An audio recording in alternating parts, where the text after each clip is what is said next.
AM time on the breakfast show is different to the time here. This is space time. It's the middle of the night, if you see what I mean. It's still AM, though, isn't it? Well, it's still AM, but it's AM, if you see what I mean. I don't know. It's earlier than AM. Stimulating late-night sporting debate for long-distance lorry drivers, young mums, What time do you call this? Coming on? and students who've taken too many of those caffeine tablets. The Two Mikes, Parry and Graham on Talk Sport. Look at the light! There was one actually on last week, I think, about Wales. Yeah. Which was fascinating. A documentary on Wales? Yes. Yes, I like documentaries on Wales. Did you see the one that was on last week? No. Right. What was it about? Wales.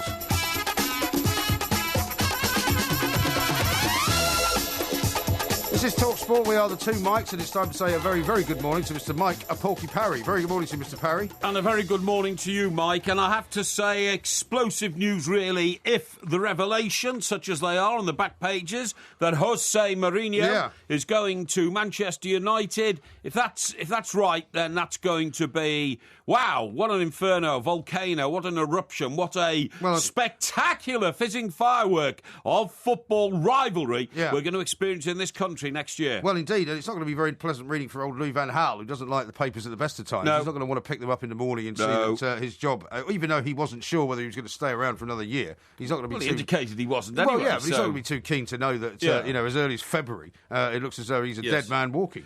Well, you see, I don't get it these days, because when Bayern Munich felt they had to issue a statement saying that Pep Guardiola was leaving and going to Manchester City, and then when, actually, in sequence of events, when Mr. Who? The Manchester City manager, not... Manuel Pellegrini. Pellegrini, when he felt it necessary to announce to the world, 2/3 of the way through the season, I'm leaving at the end of the season. Yeah. But that was, of course, done in association with the wishes of Bayern Munich and Pep Guardiola. I don't think it was. I think he got fed up. I think he got to the point where he was like, I've had enough of this. It's all going to start leaking out. I'm going to look like a patsy. So I think I'm just going to announce it. I think you could be right. Yeah. I think you could be right. But nevertheless, the sequence of events then started, a domino effect, didn't it? Where, the world of Pellegrini is falling. That leaves a vacancy. In moves old Pep Guardiola. Yeah. How will Manchester United react to that? Because they haven't got Pep Guardiola. What we didn't know at the time was, of course, that Manchester City had been talking to Mr. Guardiola for some 4 years. Yes. So that had been a long time in the making. But now, Manchester United have done the only thing they can do. Can you imagine Manchester United appointing anybody else but Jose Mourinho in response to what Manchester City have done? No, not really. The only other guy in the running is the guy who's running Juventus, isn't it? Allegri, yeah. Allegri. Who looks like he might be coming to Chelsea. It might be coming to Chelsea. Chelsea have made him an offer he can't refuse, apparently. Or the Italian national coach. Yes. Conte, I think his name is, isn't it? Like John Conte. I remember like his John name Conte, is like John Conte. His absolutely first name right. isn't John, yeah. No, it's because it's not John. John Conte was a boxer. Yeah, that's John right. Conte was light heavyweight champion of the world. From bang, Liverpool. bang, bang. I saw him fight. No, I didn't see him fight. My father saw him fight at the Liverpool Stadium. Yeah. Bang, bang, bang. Right. Okay? Yeah. I remember, did he not also drive a Rolls Royce down the street and wreck about 10 cars at one point? I've no recollection of that. Yeah, I have a recollection of the fact that he went in... What's that very, very famous club in West London? Annabelle's. Oh, yeah. A couple of weeks after he retained the world light heavyweight champion, bang, bang, bang, you know, because he was a terrific boxer. He was an amazing I think he only boxer. defended it 3 times because he was a terrific boxer, boy from Liverpool, won the world light heavyweight championship, defended it 3 times. And then I'm afraid the rigours of the high life might have started to have some sort of effect on his... his life his and fitness levels. Maybe, yeah. But he walked into Annabelle's with his wife-to-be, Veronica, and the whole of the club stood up and applauded. They stopped the music, and suddenly, the DJ said, "Ladies and gentlemen, in the house tonight, the world light heavyweight champion, Mr. John Conte." Yeah. You'd like that, wouldn't you? You'd like to walk into a room to have that happen to you. Oh, definitely. Yeah. And from a boy... Has it ever happened to you? Eh? Has it ever happened? What? Have you ever walked into a room and everything stops and everybody's giving you a big round of applause? Of course, it happens. I don't like to boast about it, but these sort of things do happen. I do get mass adulation in some places I go to. Yeah, Really? It's strange. It's a sort of human sort of concept. It is strange, yeah. But when was the last time that happened? What? I mean, it doesn't count if you're on the stage, by the way. That doesn't count. No. Because you always get a good round of applause when you walk out onto the stage. Yes, of course I do, because I always come on like 30 seconds behind you. Yeah, right. Just give the audience time to Well, you don't settle like to come in at the same time. No, of course not. No, that wouldn't be right. I don't like to boast about these sort of things, but suffice to say, it is not a rare occasion. Now, what I was going to say is about I Johnny wanted to Conte, remind you of what I said bang, to you. You're still talking about John Conte. Yeah, he was brought up in Kirby, I think. Yeah. It was either Kirby or Skelmersdale. I can't remember which one. I think it was Kirby, yeah. I think it was Kirby. And I read his book. It was called I, Conte. And he actually grew up on an estate where one night you'd go to bed and, like, in your street, the houses would be quite normal. But then when you woke up in the morning... half the tiles had gone missing because people used to come and rob them, as they call it in Liverpool, and take them away and sell them to another building site, about 10 miles away. That's the way that things work. Sometimes wake up and there'd be a hole in the roof. Yeah, exactly. Yeah, you could see the sky. Yes, that's right. Yeah. Well, you wouldn't actually because you had a ceiling in your bedroom, but you suddenly realised there was something dripping through. Oh, what's that? Oh, it's the rain. Right. Why is that? Oh, somebody's taken the roof off during the night. Yeah. So the sort of thing people do. Well, it makes you into a tougher man, I guess. Yes, I suppose it does. Yeah. Now, what I wanted to say to you. Do you know what his favourite song was? Sorry, still going about John Conte. No, but do you know what his favourite song was? I don't know what his favourite song was. Right, do you remember Yusuf Islam used to be called Cat Stevens? Yes. And he wrote a song called Matthew and Son, they've just begun, and all that kind of... I don't know that one. Matthew and Son. Right. Yeah, and John Conte used to be a labourer on a building site. Right. He used to go there with his dad. Right. And they used to work to walk to the building site together, carrying their packed lunch. And the words of Yusuf Islam's song, was his dad called Matthew? No. No, and he wasn't called Yusuf either. That wasn't really relevant. Or Cat. No, it is, because he said the lyrics reminded me so much of what my dad and I used to do. They used to say, Matthew and Son, they've just begun, they are number one, they're on the way to work with a cold cup of coffee and a piece of cake and all that. Really? Sort of, sort of... We might have to have a listen to that later. That reminded... Yeah, I think we should. Right. And that reminded Johnny Conte of... his life before boxing. Yeah, okay. Yeah. And this is all because he's got a name that sounds a bit like the former Juventus coach. Exactly, now, of course, the Italian national coach. Quite what right. I was going to say to you was, because we didn't really discuss this yesterday, was that last week there was lots of people disagreeing with me when I said, I think you were one of them, when I said, surely Manchester City will be upset by this whole business of Pep Guardiola and Pellegrini leaving before he's meant to leave, or announcing it anyway. And also, surely Bayern Munich will be upset by it. And guess what happened at the weekend? What? Manchester City got beaten by Leicester. Yes. They weren't at the races at all. No, that's and true. Guess what happened to Bayern Munich? They drew 0-0 with Bayer Leverkusen. So there's a lot of people in Munich who are now saying, maybe this wasn't such a great idea to have all this announced at this very point in time. That's right. It's all sort of upsetting the apple cart type business and all that kind of stuff. You know what I mean? I'm just watching our information machines in here, and it looks like the primary in, not the primary, it is the primary in New Hampshire, isn't it? It is, yes. It looks as though Donald Trump has reportedly won for the Republicans in New Hampshire. It says. That is incredible. And it looks like Hillary Clinton has lost, doesn't it? She will lose to Bernie Sanders, probably because Bernie Sanders is from Vermont. Yeah, that's right. It's his home territory. Well, it's the neighbouring state, isn't exactly, it? Yeah. And I think in Manchester. In fact, I went up to Manchester, New Hampshire for one of the primaries. Really? I think it might have been the Clinton one. Okay. In 8 of the 9 last primaries in that part of the world, New England, a near neighbour has always won. Yes. So if you come from Connecticut. Yeah. Well, normally it would be Hillary Clinton if she was if she was against somebody from the West Coast or something. That's right. Yeah, absolutely. Or Vermont or something like that, or Boston, Massachusetts, or something like that. Right. Yeah, you're absolutely right. Now I've got a few tweets in already. Okay. James says too much Red Bull has been taken by Porky. He's gone from football to boxing within seconds. Yeah. Well. # bang bang bang. Yeah. Well, it's the old bang bang bang because that's what Johnny Conte was favourite for. He had a fantastic defence, but then as soon as the opposition dropped his guard, it was bang bang bang. And Kenny says, I bet Porky's emptied a few rooms. A happy hammer. He's a hammer. There are a lot of happy hammers we out get there talking tonight. about that. You must be happy at the way Liverpool fielded a weakened team again. I mean, listen, I don't want to start being judgmental here, but there'll be a few Liverpool fans making their way back now to Merseyside and that dark, dank, long journey up those motorways back to Merseyside from East London. Yeah. And they'll be thinking, well, we only went out to a goal in the 121st minute. I know. If we'd have had a stronger team, would we have held on? Would we have got to a penalty shootout? Apparently Liverpool haven't beaten West Ham all season, though, so I mean, maybe not. No. It's absolutely true. And also, people say, what are you complaining about? Liverpool were the better team. And a lot of the reports that we're going to read in a minute, they were. But I would say that if there hadn't been 10 changes to the team, apparently Benteke was not over-impressive tonight. Again. I can't make judgment on that. But I'm just wondering whether Liverpool fans thought that, oh dear, we're in the League Cup final. Now we've got the FA Cup. By the way, I saw a very irritated Mr. Klopp after the game. Did you? Talking to our old mate Ray. Oh, yeah. Ray Stubbs. Yeah. Who did the after-match interviews. And Ray said, well, surely now approaches get everybody fit for the final. And Klopp, alluded to the fact we're not going to the final. Yeah. And Ray said, no, I mean the League Cup final. What is that to do with it? And all this kind of stuff. He doesn't like losing, Klopp, does he? No. And well, at least Daniel Sturridge came back, which was good. Some good news for Liverpool. Daniel Sturridge came back. Ray also asked him how was he, with the old appendicitis and all that. And old Kloppo gave it a bit of the old German, this is relevant to me. Right. He's a hard man. Yeah, well, perhaps he views it as a personal question. To do with it. Actually, he doesn't speak like a German. He speaks more like an Englishman, doesn't he? He speaks great English, actually. Yeah, I think it's horrendous. Excellent stuff. Right, we've got much more coming up. We're going to be talking to Craig Forrest. We've already heard about the goal that he let in, Jason Cundy scored, which is amazing, which we'll have to talk to him about. And also, of course, we've got good job his mum and dad didn't call him Sherwood. Indeed. We've got the result of winners and losers to come as well. Oh, we have. This is Talk Sport. Listen to Kick-Off, the UK's most interesting weeknight football on the radio. No fancy Dans, no folderol, just football. Kick-Off tonight from 7. Talk Sport. Don't make me angry.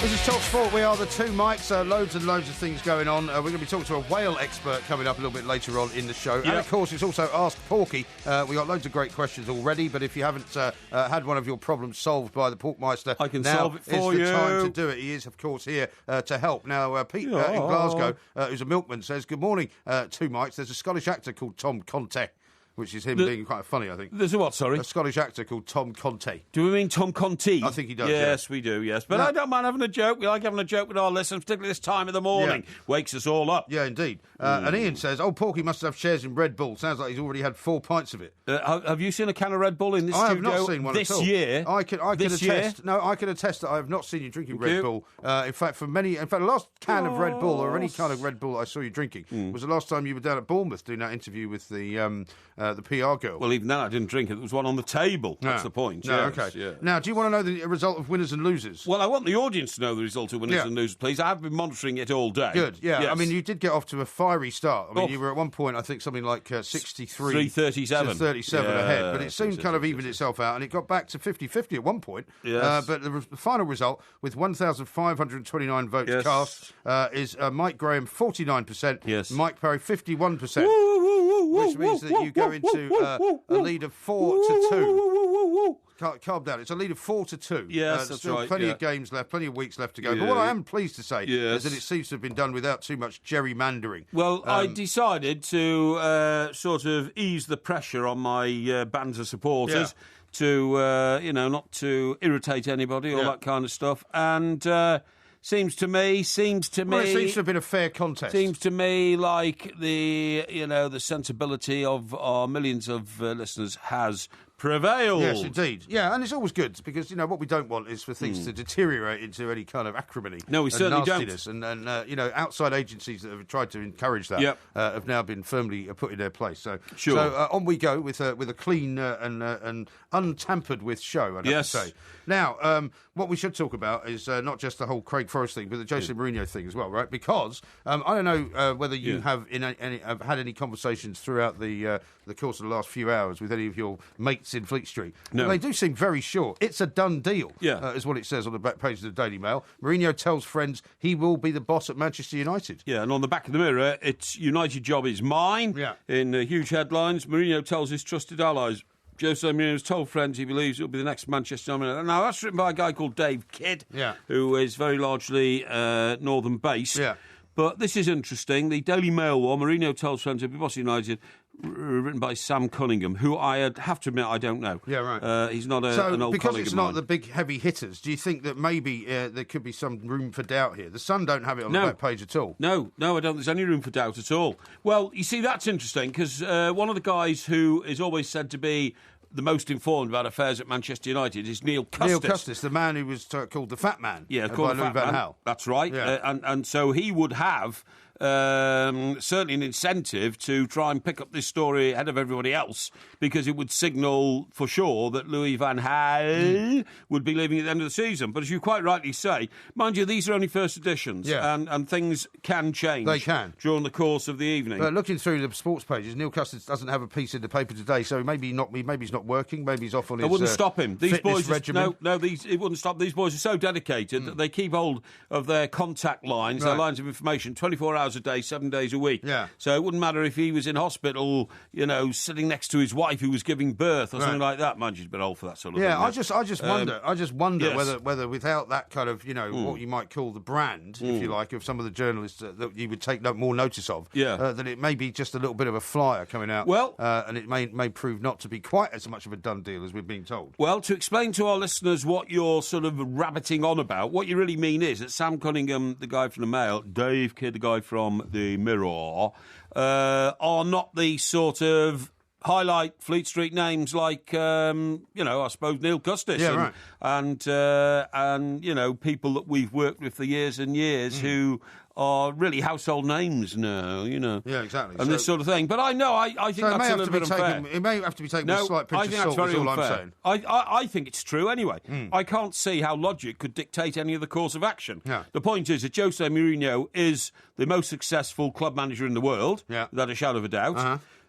If you take him across a series of clubs. But we've also heard continually that Manchester United are slightly wary of appointing him because they don't like his style. Well, Bobby Charlton was. Well, yeah, but I think there are others there as well. I'm who not don't sure like his about style. that. I mean, all this thing about, he wrote a 6-page note to Ed Woodward saying, I can change, and I saw another silly story the other day which said, I can be the humble one. Yeah. No, you can't. We don't want you to be the humble one. Well, when he came back, it was the happy one. Yes, that didn't last too long. Didn't last too long at all. I totally agree.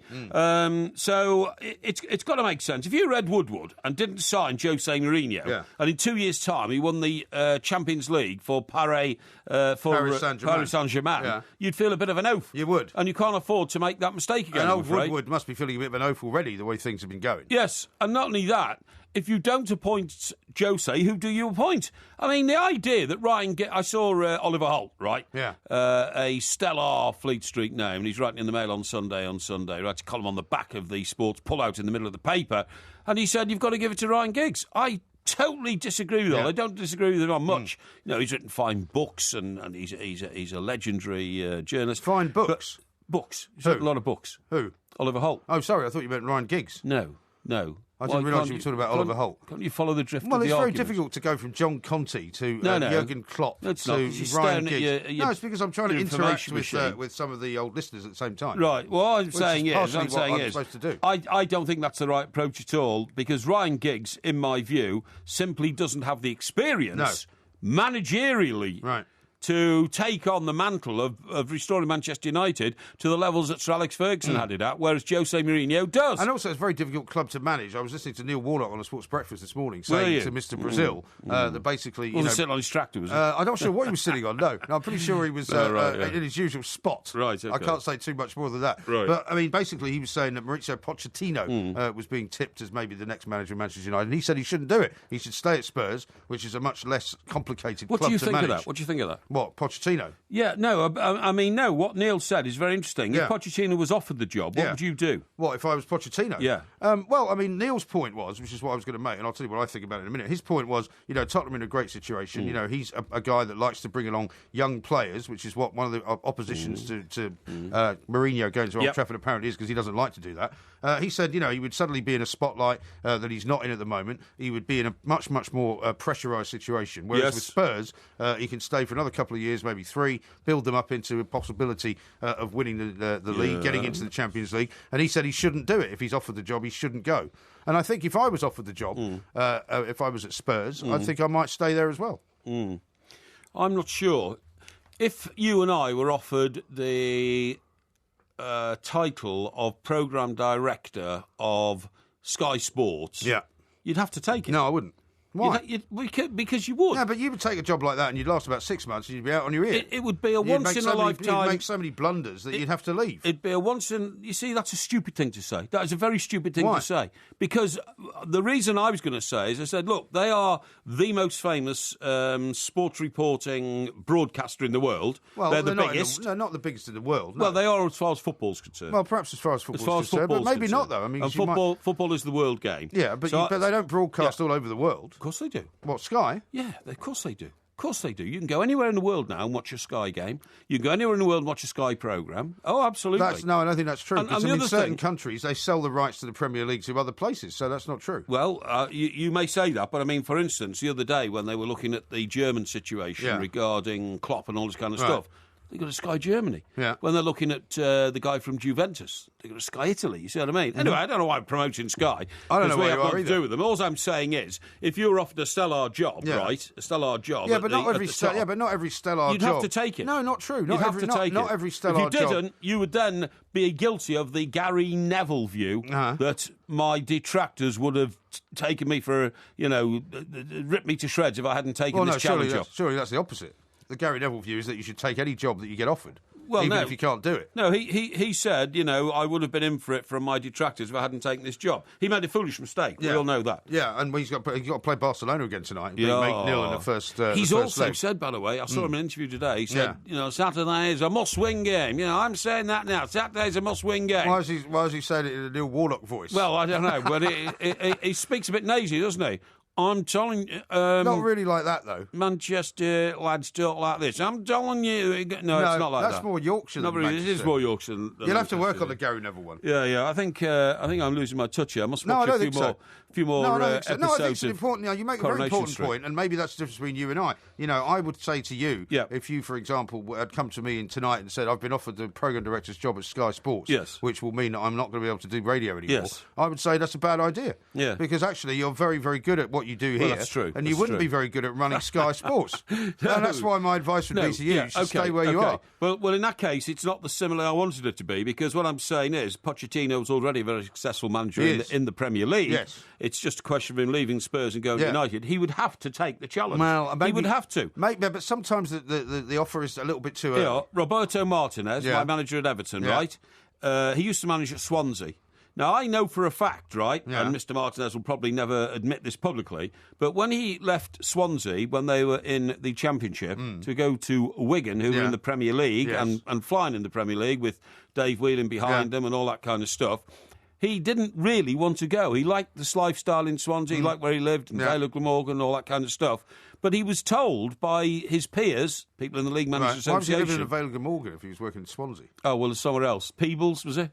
Peebles? What's it called? Are you thinking of Mumbles? The Mumbles, yeah, that's right. Yeah. Peebles. Peebles in the Scottish borders. I know it is, but don't worry about that. That's a long commute to Swansea as well. It certainly is, Anyway, the point of my story is, and this is all about life's, You've seen the time. Hang on, don't worry about that. About life's twists and turns. Yeah. He realised if he didn't take it, he would then be branded within his profession as being a quitter and a man who didn't want a challenge. Well, he also might think he might not get that offer again. Can you imagine the difference between living in the Mumbles, on the Pembrokeshire coast, and living in Wigan? Yeah. The Road to Wigan Pier, written by George Orwell. Yeah, but in the about end... poverty and deprivation in North West England. Yeah, but in the end, he's being offered to do the same job at a better place, right? What you're suggesting, to go and work for Sky, is to do a completely different job. It may well be better paid, it may well be more successful. It's the top job in our profession. Yeah, but no, it isn't. It's not at all the top job in our profession. What is then? What is? The top job in our profession is being on the radio. It's not being in charge of a bunch of people. Broadcasting per se. Wrong. Incorrect. So what's the top job in our profession? Well, the top job in our profession is probably to be the presenter on the Today programme, perhaps, or the presenter of the breakfast show on Radio 2. Yeah, well, we could do that. Something like that. We could do that. We could do it, but I think we're too old to be offered that kind of situation. No. However, we're now completely out of time because of all this bizarre ranting you're doing. Okay. When we come back, we're going to hear Gary Neville's real voice, and then you can try and imitate it. Yeah, Gary Neville. It doesn't sound like that. This is Talk Sport. If you fancy a flutter on the football, a gamble on the golf, a double on the darts, or a treble on the tennis, you're in luck. Get closer to the action every weekend with Betway's Man in the Know on the Weekend Sports Breakfast with Georgie Bingham and Mickey Quinn. bringing you all the form on the football. The going at Goodwood, the tries at Twickenham, and the overs at the Oval. Every Saturday and Sunday morning from 7 on TalkSport with Betway. Bet now at betway.com. Employers across the UK, however small the business, will soon have to offer a workplace pension. Don't ignore the workplace pension. It's the law. Visit workplacepensions.gov.uk. Make this Valentine's extra special with a delicious meal deal for 2 lovebirds. Choose from a selection of dishes like our extra special beef in Chianti sauce, a tempting side, dessert and a bottle of wine, all for £10. Just keep that to yourself. Asda. Save money, live better. Selected line stores and availability. Drink aware. Individually priced £2.50 to £6. Wine not available in Scotland. If you've been refused a loan, why not ask someone to be your guarantor for an Amigo loan? Because the moment you do, amazing things can happen. You can change an old car into a new one. Transform a spare room into a nursery fit for a princess. Turn a great business idea into a great business. And most amazingly of all, you could start to improve your credit rating. To borrow up to £5,000 at representative 49.9% APR variable, all you need is a guarantor with a good credit history to make your payments if you don't. You must be over 18, not bankrupt, and able to afford the repayments. It's good to have an Amigo. Apply now at amigoloans.co.uk. Drive with Adrian Durham and Darren Goff. High-performance football comment that's never middle at road. Roads? Where we're going, we don't need roads. Scattergun sports talk and explosive opinion. That'd be great. Just really winds me up. Absolutely unbelievable. I don't like listening to him. I'll turn off. He's an idiot. Adrian Durham, what an absolute. I love the smell of football in the afternoon. Drive Time Radio, where ginger is the new black. Apocalypse Football. Drive with Adrian Durham and Darren Goff. This afternoon from 4. Goffy don't surf. On Talk Sport.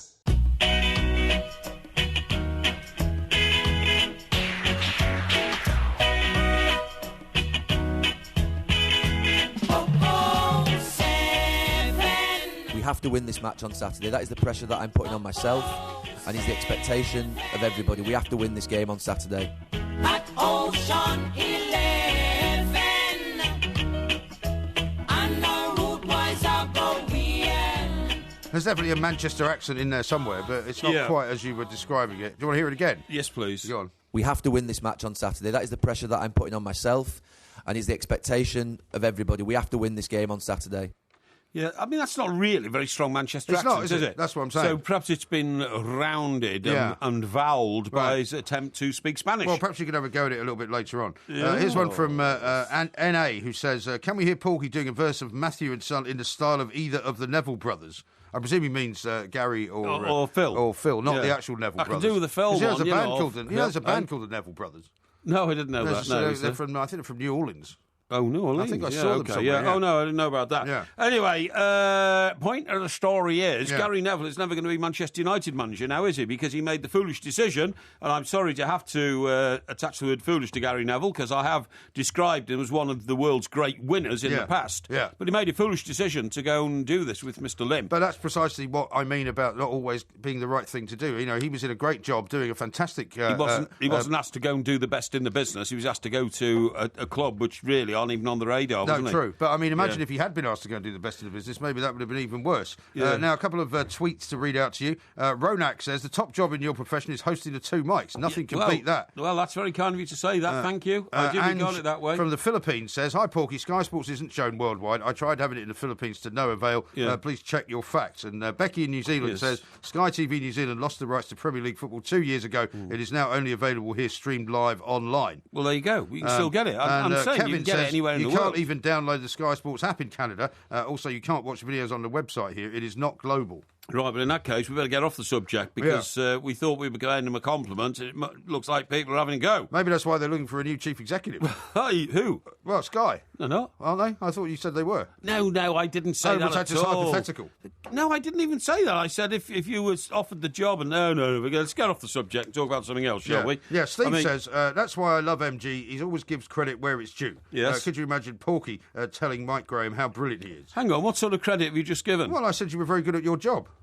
Oh, that's... You've forgotten that. Oh, yes, that's very kind of you. But I don't regard that as credit where it's due. I regard that as a basic fact. That's an obvious statement. Yes, How about this from Alak at the BP garage in Birmingham? He says, Hi, Mike Graham. What is going on? Porky seems to have mellowed these past couple of days. Is there progress of a kind, as the late, great Christopher Hitchens would have said? Say it isn't so. Say something like Everton will get relegated this season. That will put him back to his feisty self. Well, no, it won't. But, I mean, the point is, when you become adept at winning winners and losers, when you've realised the strategy... And, I should point out that in the previous two competitions that we've had of winners and losers, it's been a complete rout in my favour. You're simply 4-2 up in the third series. That is history, pal. You're 4-2 up in the third series, which is not an unassailable lead. Now, what you have to say to yourself is, we look at our tabloid papers. You and I are both tabloid newspaper journalists. Veterans. Yeah. And so the Mirror and the Mail have gone on Jose. So you say to yourself, well, hang on, the biggest selling one is the Sun. Yeah. What's they gone on? And they've gone on paying for the name. Yeah. The Manchester Giants are going into battle for Neymar, Barcelona star, number one target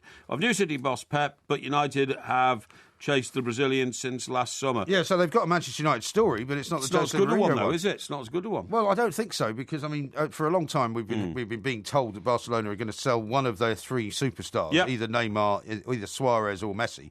And the word is it's probably more likely to be Neymar than the other two. Right. But, I mean, nevertheless, there's some ridiculous things going on. They've also got a story saying that David De Gea is going to have an incredible £400 million buyout clause inserted into his contract. Well, it's just getting daft now, isn't it? As I understood it, that was he would have had if he'd gone to Real Madrid. Yeah. Now, aren't you asking me how much I know about the potential takeover at Everton? Well, it's a good question. It's a good question because actually, I realised when I got home this morning that I should have asked you last night because there were some stories floating around last night. Now, is this the same takeover that we talked about before Christmas that was being done through due diligence and all of that? Yes. Okay, so how much do you know about it? Nothing. Nothing? No. What's your problem? Well, because the way you teed it up, I thought you were going to tell me something intrinsically fascinating. No, I want to be absolutely straightforward and honest about it. I know nothing more than... I know nothing. I know nothing. It's the Manuel defence. That's right, that you read in the papers, right? Well, what do the papers know about it? Well, because people who are on Merseyside, which I'm not, of course, are able to pick up local... I mean, the point of the story is... that there has been a 10-year search for a buyer at Everton. Of that, I'm absolutely certain. I'm a shareholder. Well, did you hear Roberto Martinez on the Breakfast Show this morning? What did he say? Well, he was talking about Bill Kenwright, what a great owner he was. Yes, that's right. And he basically didn't give much away on the takeover, I don't think. Yeah. But what he did say was that whatever happens, no Everton fan has anything to fear. Yes, no, we haven't anything to fear at all. But the position is that people think that Mr. Kenwright's been holding on because he can't bear to let go of the club. It's the opposite. Mr. Kenwright has found the burden of being the custodian of Everton extremely onerous because he gives his whole life to it. And when I say a burden, it's not a burden term. I mean, he does it out of love, but it is a highly pressurised situation to be in, to hold the dreams and the aspirations and the hopes of hundreds of thousands of people worldwide in the palm of your hand. Right. So we know he's been looking for a buyer because I'm a shareholder. I've been to AGMs and that kind of stuff. I get notifications through the post that things are happening.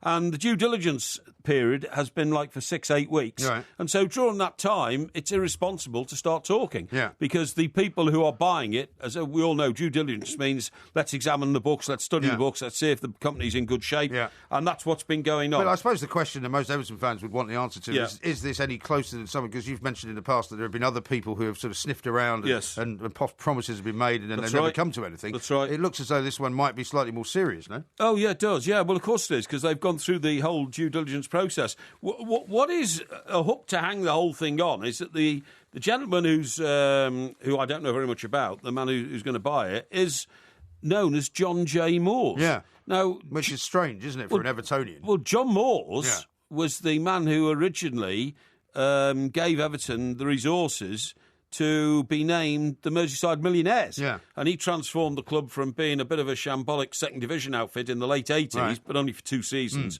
into the Premier League champions, the First Division champions in 1963, through giving Harry Catterick money to buy players like Tony Kay and Alex Parker and Roy Vernon and Alex Young and people like that, and put a team together that was the best in the country. Yeah. So, I mean, there is a certain synergy with the name. There is a synergy with the name. I mean, the J bit in the middle is spelled Jay. Yeah. But you know, to have a John Moores involved is quite. Well, all that we've seen so far is people who know these people, having worked with them at the San Diego Padres, I think it was, where they used to work at the baseball team. Basically, said they're not the type of people to intervene in the day-to-day running of the club. And they'll just put people in that they think are the best for the job. I think that's a load of baloney. I think anybody who buys a Premier League football club and says, I'm going to be completely hands-off, I'm just going to stay in America, well, if you do that, you'll end up like Randy Lerner and Aston Villa. You have to have some input, you have to have some influence into, the resources and the direction and all that. Otherwise, you're not, you're simply not a good owner. Right. And apparently there's also 2 China-based groups also interested in buying Everton. Oh, really? But they're saying here on one of the stories I'm reading, the US consortium are now thought to be at such an advanced stage that the Chinese would only step in if this deal falls through. Oh, OK. Well, that's interesting. I mean, China is massively expanding. Yeah. I read a piece at the weekend in one of the Sunday papers, and there are, the Chinese government are now giving massive tax breaks to Chinese businesses who want to go and buy Premier League clubs in England. Well, and also to buy Premier League footballers from England. Loic Remy apparently is the latest one on their list. No, that's right. You're absolutely right. Yeah. So it's all fascinating stuff. It looks to me like Everton may be in new hands by the end of the season. Could well be. Might even be sooner than that. I don't know. I mean, point is that, I am certain, one thing I can be certain about is Mr. Kenwright would not sell the club to anybody who he thought was not going to treat it with the same reverence that he has treated it, and which we all treat it as lifelong fans. OK. And then finally, here's one from Mike, who says, Gary Neville isn't a Manc, he's from Bury. He's from Bury, which is Greater Manchester. Yeah. In fact... So you'd have to know the different nuances of the accents then. Bury, mate of mine comes from Bury. Bury. It speaks like that. No, Bury. Well, that's a bit closer to Neville. A bit closer to Neville. My mate comes from Bury. And Gary Neville's family were very Bury. His mother was club secretary. No, his mother was in ticket office. His dad was club secretary. No, you've lost it again. Oh, no, you had it for a while. Sounded a bit like Phil, though, didn't it? You had it for a while. I think our old mate Gilo, used to work here for many years. I think he comes from Bury. Yeah, where is he now? Rochdale, Bury, somewhere like that, part of that lovely northwest sort of landscape of the former Industrial Revolution. When we go to Manchester, we may have to explore all these the workshop parts of the world, Yeah, exactly right. We're going to be there on April the 9th. This is Talk Sport. Talk Sport. Wiry, thin and whip it quick. Hang on, there's a streaker on the pitch. Talk Sport.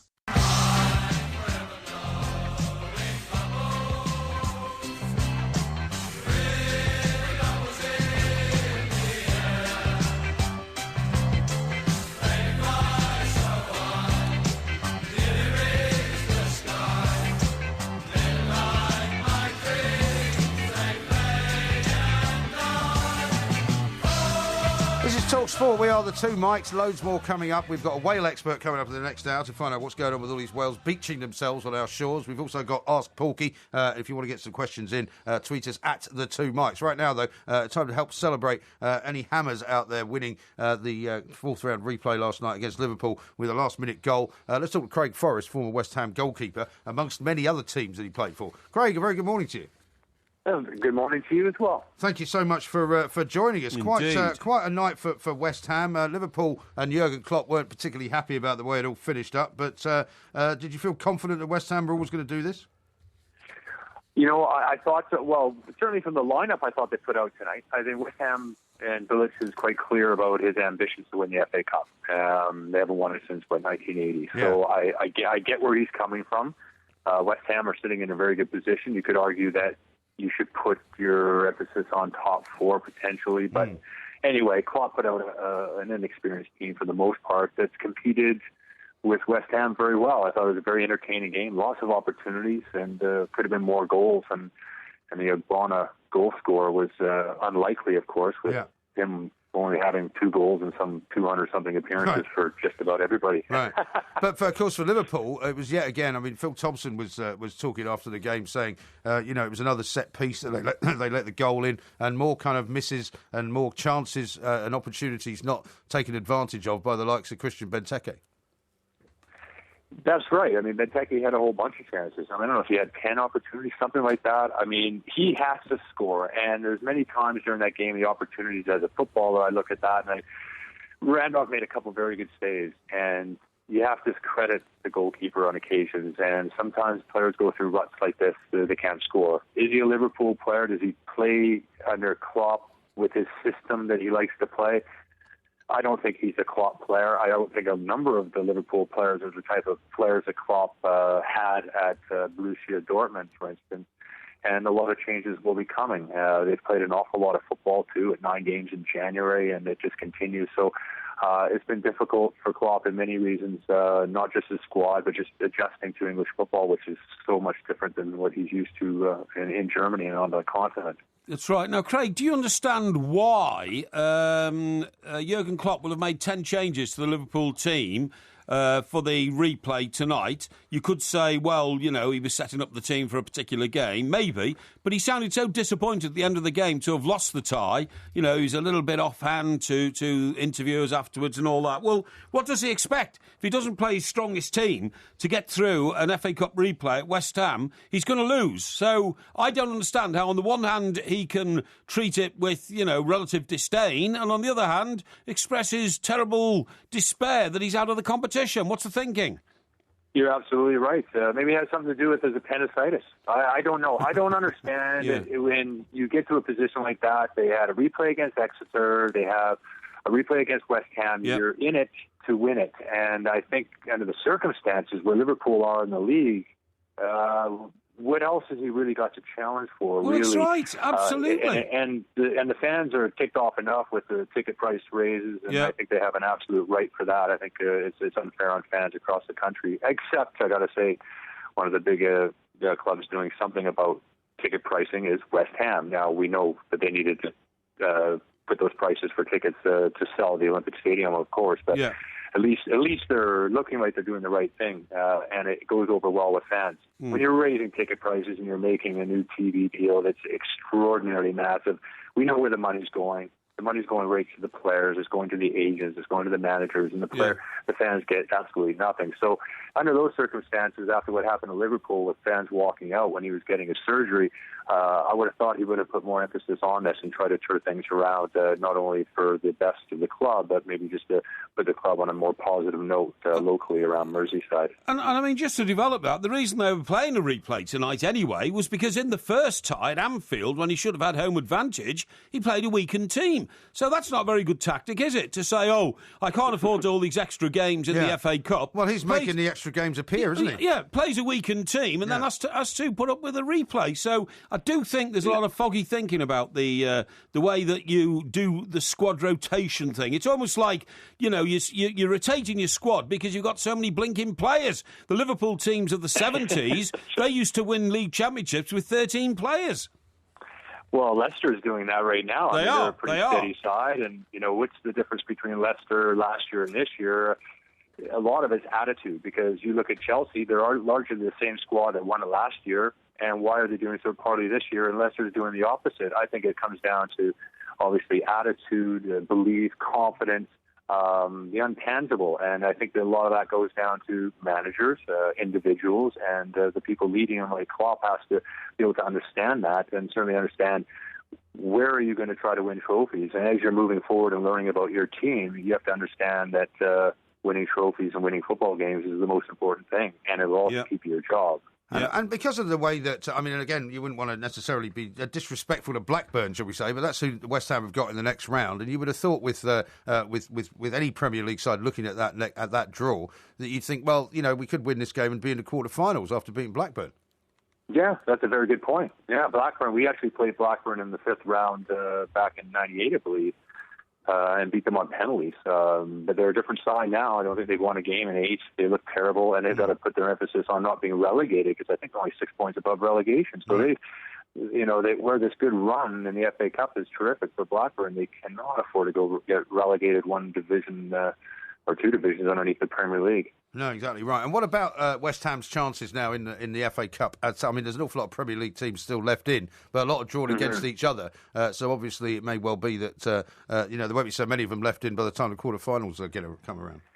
Yeah, I mean, West Ham is a good set up to be a very good cup competition team. let's be honest, they're not really a club that you think could win the league, although we're watching this Leicester thing going on, and this just doesn't seem possible, which is brilliant, by the way. But for West Ham, a great opportunity. You get past Blackburn, you're in the quarterfinals, and then you just never know what can happen from there. And with the belief of the squad, I can't see any reason why West Ham can't reach the final, and then who knows? Yeah. Mm-hmm. Now, Craig, I have to say to you that the show before us involves two men, one of whom you probably know quite well, and one maybe you don't. Andy Goldstein and Jason Cundy. And Jason said, "Oh, Craig, just send him my best." And then he reminded us about the goal that he scored against you for Spurs, which was meant to be a tackle, which kind of soared over your head. That's right. It was a gale force wind, and he went into a tackle with Jason Dizelle. I remember it so well because as soon as it came off his boot, I was screwed. I was at the top of the box, and it was in the top corner before I knew it. Not the best goal to concede, that's for sure. But Jason Cundy, and then he ends up at Ipswich, so I never heard the end of it from there, from that standpoint. And then we both get testicular cancer as well, which isn't the greatest thing to have a partnership like with Jason Cundy and having the one nut club. But he's a good lad, and I'm glad he scored at least one goal. He did score at least one. It's the only one he talks about, really. Yeah, so exactly. It's very coincidental that we managed to get you on. And you're back in Canada now, Craig, right?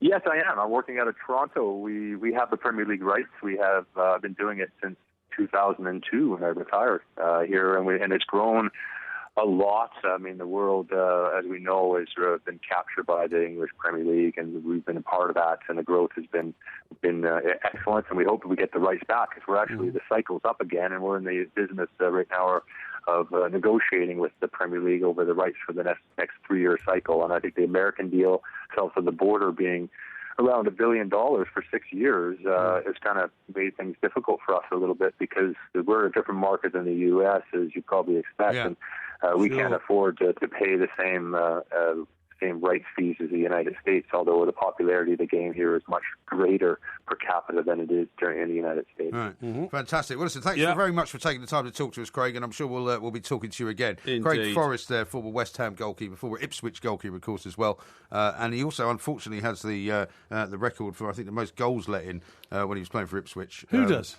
Craig. Well, that's a very nice statistic to throw at the man who's just spent the last 10 minutes speaking to us. Manchester United beat them 9-0 when he was in goal one time. I remember But he's that, obviously actually. he's a great guy. Yes. And I see he's also saying that you don't get Sky in Canada either. There's a funny thing. That's what he just said. He said they lost the rights or something. Well, no, he doesn't work for Sky. No, the company he works for has the rights. That's what I mean. So the rights are up again. $1 billion but my point and all is that. you don't watch Sky football in Canada. People do though, don't they? No. They look at their tablet. No. Are you telling me? You can't.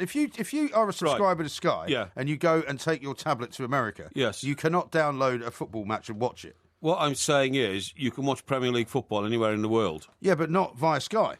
No, I didn't say that. Yes, you did. No, I didn't. Yes, you did. What I said was the holders... You said Sky was global. The holders of Premier League rights, mostly speaking, are recognised as being Sky. Of course, BT have a share of them at the moment. But mostly speaking, Sky is synonymous with Premier League football. Right. Believe me. In this country, everywhere you go in the world. And around the world, Not in Asia, honestly. not in Asia, not in New Zealand, not in North America, and not in very many other parts of the Middle East. I don't agree But with you can admit you're wrong any time you like. No, don't agree with you. I know you won't be doing that. We've got lots more to do. This is Talk Sport. FA Cup review on Talk Sport with Regain for Men. Facts, not fiction.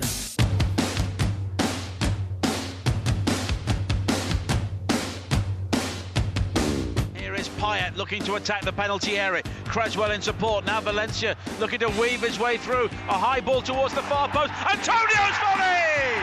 And West Ham United take the lead. Terrific technique by Mikel Antonio. And maybe this won't be the final FA Cup tie at Upton Park. West Ham 1, Liverpool 0. Coutinho steps up, right-footed, low and in! Such a clever free kick by Philippe Coutinho. And he is back with a moment to remember for Liverpool. Stroked it low, under the wall, they all jumped, and Coutinho scored. It's 1-1. Payet, high towards the far post, and the header is in! And West Ham United have won it right at the end. Ogbonna with the header, and there are delirious scenes all around Upton Park. If this is the last FA Cup tie in this famous old stadium. It has been given the most dramatic conclusion possible.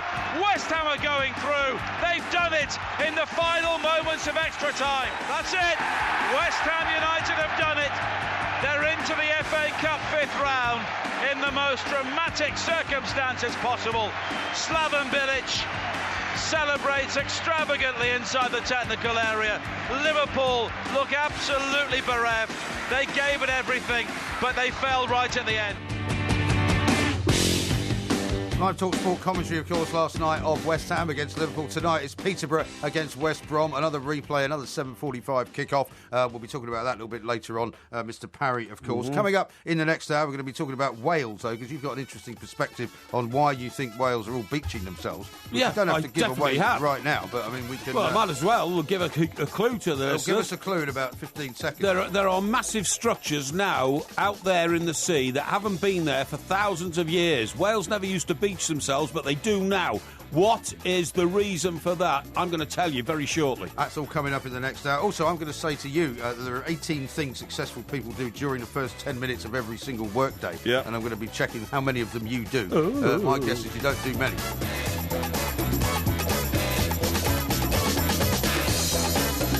This is Talk Sport. We are the two mics, and of course we've got lots coming up throughout the course of the next few hours. A couple of tweets to read out to you. Paul says this: recorded mass whale standings have been recorded on North Sea shores since the 16th century. Yes. Nothing to do with wind farms, etc., says Paul. But you see, I've got a new theory on all this, and that's what we're going to discuss with an expert later in this hour. It's from Dalhousie University. I'm not quite sure where in the States that is, but we can check it out. Yeah, it might be called Dalhousie if it's over there. Yeah. And there's one called Gary who says, great show, listening in Los Angeles, member of the Rovers US fan club, flying back for the cup match with West Ham United. Blackburn Rovers we're talking about here, are we? 'Cause there's a few Rovers, Bristol Rovers, Blackburn Rovers. Yeah. What other Rovers are there? Wraith Rovers? Wraith Rovers, Gordon Brown's team, supposedly. Yeah. You don't hear much about the Blackburn sort of Venky scenario. No, you don't. You don't. When that was all over the papers for about, 2 years? Oh, well, when I went into my spectacularly successful TV venture... Oh, how did that go?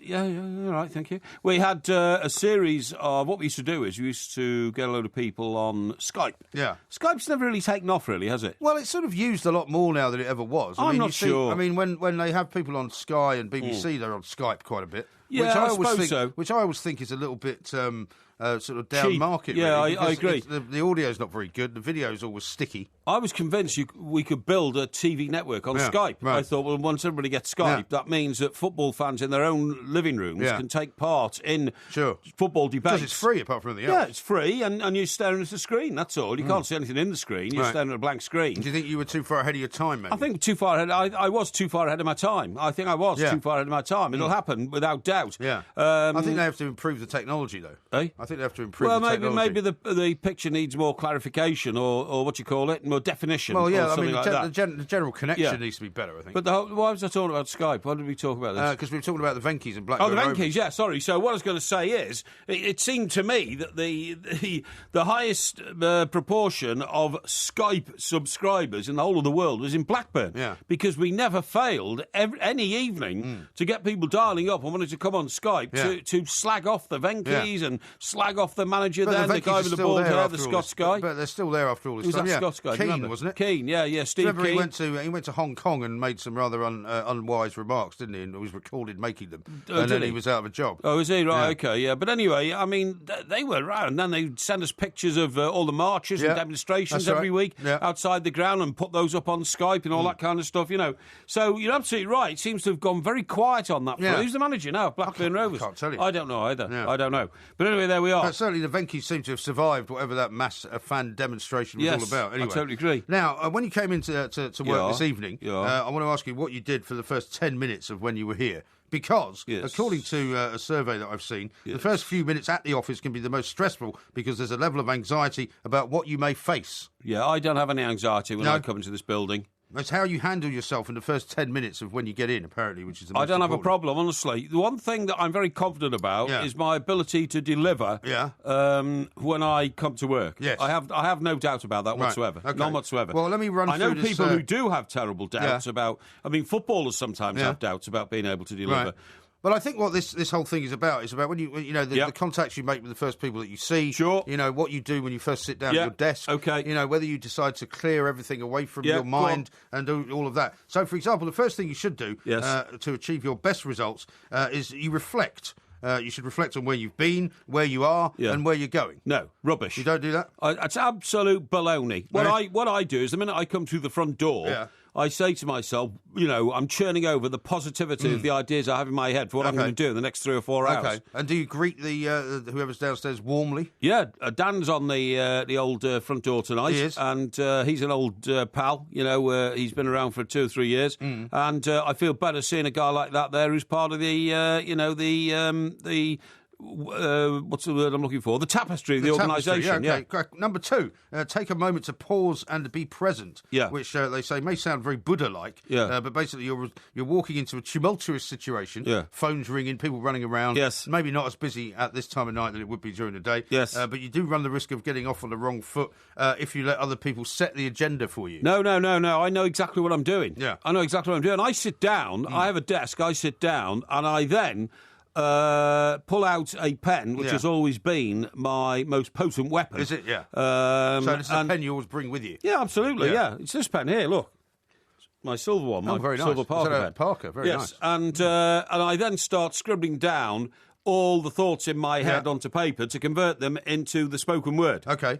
Well, so that all is part of the next bit, which is getting comfortable, right? So that you take a minute at the beginning to make sure that your chair is adjusted properly and all the items that you frequently access are within easy reach. That takes 10 seconds. Yeah. And by the way, if people around me... All of this takes no time at all. No time at all. If people around me are trying to attack my attention, I just ignore them. Yeah. Not rudely. I don't say push off or go away, don't speak to me. I just make it clear that I'm intensely focused on what I'm doing, so don't bother talking to me. All right, next, organise your workspace area so that you know where everything is. You can find everything very easily. But I bring everything with me. Yeah. This idea of having drawers and lockers nobody has and all those that, anymore. No, of course they don't. All I need is the written word, reading material, notebooks. No, I take the paper from the office. Yeah, I know where that is. Yeah. And pens to write with, and highlighters, which are very important to me. Okay. To highlight pieces of information I need to transmit to the audience. Okay. Stretching, standing, and walking. It says successful people make sure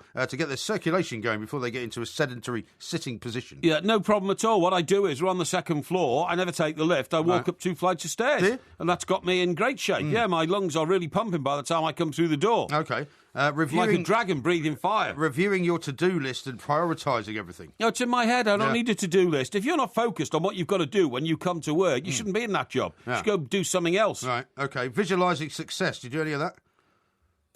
I seem to have caught you out on that one. No. I'm focused on what I do, and I am confident that if I do it the way I can do it, it will lead to a successful conclusion to that period of work. But do you actually physically or mentally sort of imagine how the day's going to go? Well, I imagine how things are going to turn out when I approach them from a certain angle. Right. So if I know that I'm going to talk to you about a story, and I think, I know, I'll throw a curved ball in here, and that'll really screw old MG's mind, and that will make for a good... It doesn't say anything about trying to mess up everybody else's work space. That'll make for a good sort of, verbal intersection between the two of us. I know where to come from and what I'm doing. Okay, and it says you shouldn't multitask either, because if you've got lots to do and you've got tons of energy, it feels like you can do loads of things all at the same time. That's what you shouldn't do. The minute I walk through the door of these studios, I'm entirely focused on sitting behind a microphone. Yeah. When I leave these studios, before I come to these studios, I have 101 different things to do.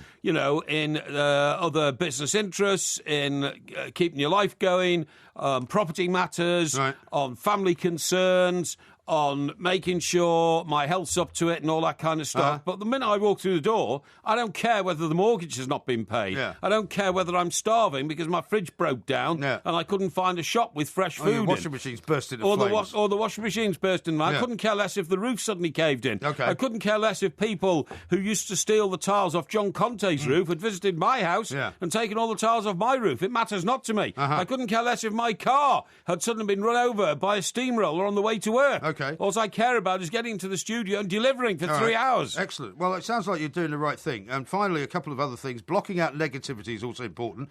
So whatever is I have no negativity once I'm here. And taking time to greet the team is also very high on the agenda. Well, there's no team to greet. What do you mean there's no team to greet? Well, I mean, there is no team to greet on the basis that the ritual of greeting is a complete and utter waste of time. Why? As far as I'm concerned, surely it's better to start the day off by saying, good morning or something like that. No. There's a mental link between me and the people I work with, both front of house, back of house, this side of the glass, that side of the glass, those who are in the elevated periods of senior members of the team, and the minnows. I treat them all the same. Do you? I treat them all the same. You ignore all of them?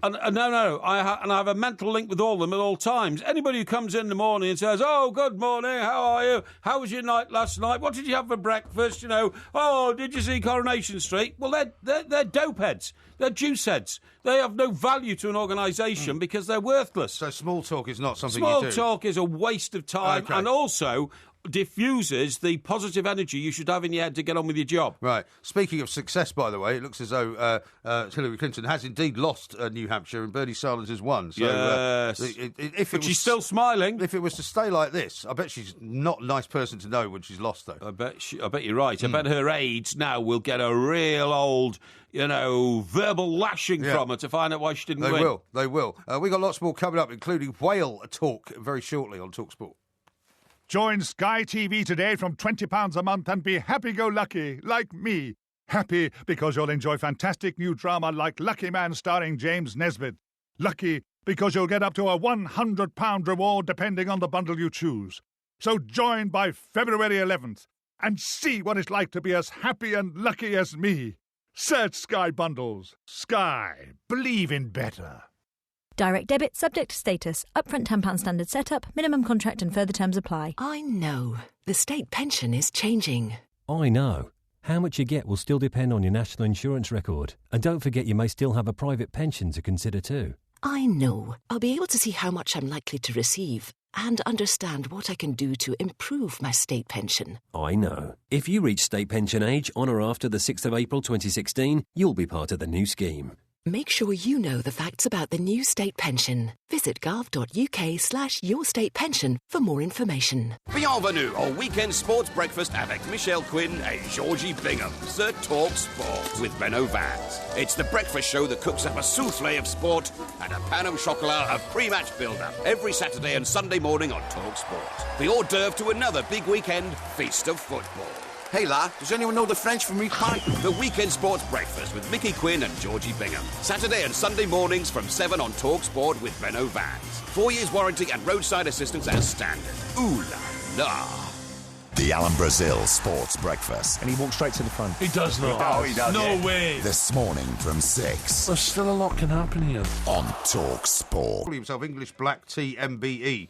He says, can Porky please tell my 13-week-old daughter Willow to go to sleep, please? I've got you guys on while she thinks it's playtime. How old is she? She's only 13 weeks old. Oh, well, I hope the bonny little lass is in good fettle, good shape. I mean, it's not unusual to be awake at this time of the morning, only 13 months of old, is it? No, it's not. 13 months of age, I mean, they don't sleep very much, 13-week-olds. No, they don't. They wait. If you get 2 hours of sleep, you're doing very, very well. My mother always told me I was a great baby for sleeping. Really? Oh, I never woke up. Well, see, that's unusual because now you hardly sleep at all. And normally, if you're a good sleeper as a baby, you then sleep a lot as an adult. Well, maybe. Right, now then, when do we talk to our whale expert? In about 10 minutes. Oh, in about 10 minutes, yeah. Now, before we do that, I want to talk to you about this. Yeah, go on. What do you think about the report that I came across last weekend? This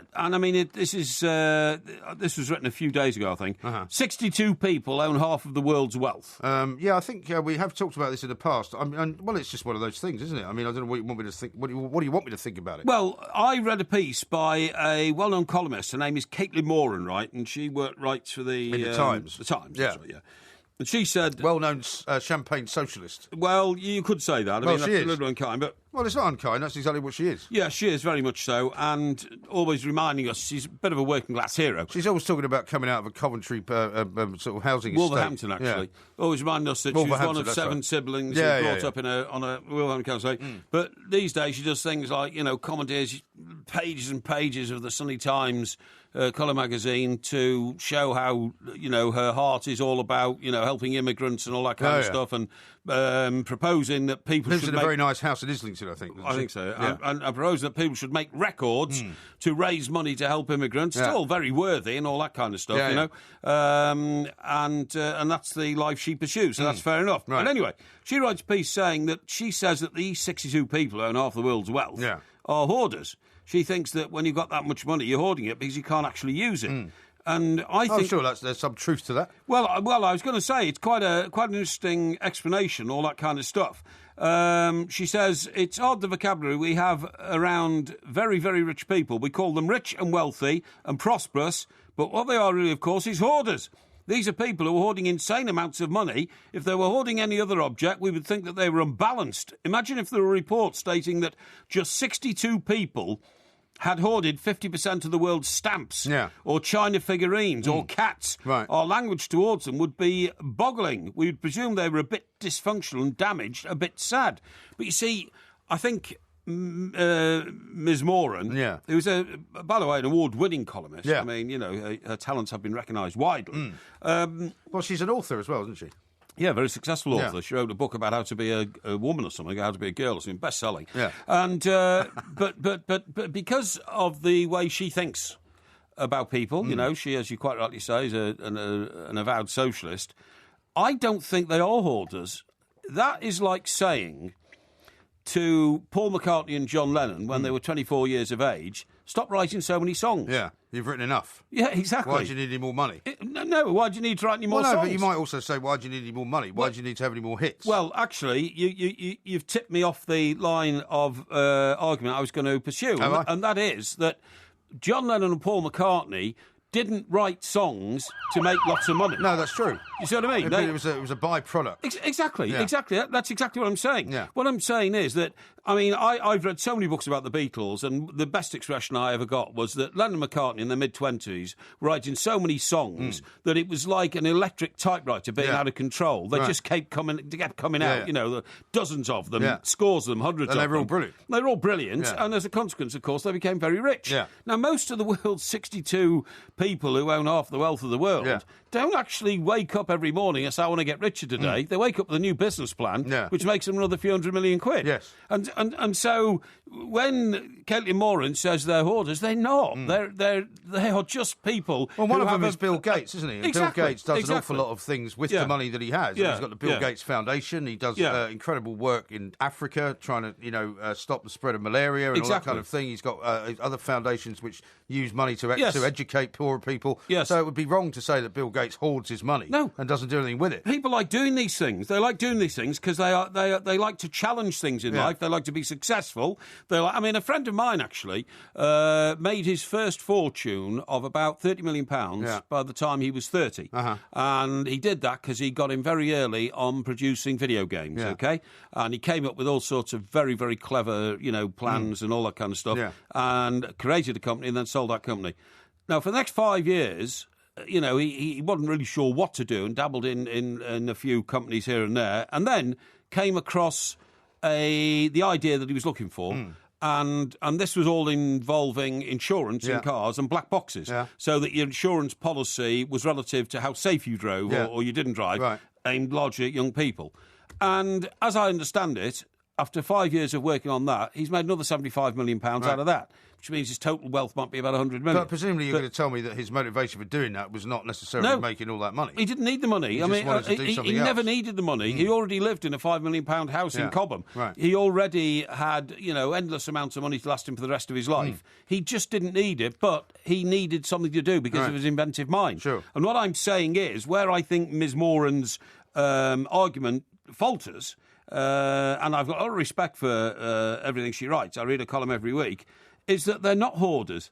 They are simply acquirers through their genius. Yeah. And they can't help it. She's obviously come up with this little sort of gimmick, which is a good way to write about the richest people in the world, which everybody now, of course, generally vilifies and says they must be terrible people because anybody who's got all that money should give it all away. Yes. But, some of them do anyway. As I say, Bill Gates is going to give most of his money away, I think, when he's no longer with us. Yeah. And an awful lot of these people... I suppose the people that you would feel less encouraged to kind of be in favour of would be those who just simply inherited inherited a load of money and have done nothing really particularly with it. Even the Duke of Westminster, the man I knew well when he was chairman of the board of governors at the King's School Chester. Did you? He's chairman of the board of governors. Still send him a Christmas card, do you? No, we're not that close, but I mean, he used to know him in those days. I mean, he said in an interview I did with the Chester Chronicle with him, he said, I've got to pursue good husbandry. All right, that's the first time I'd ever heard the word husbandry.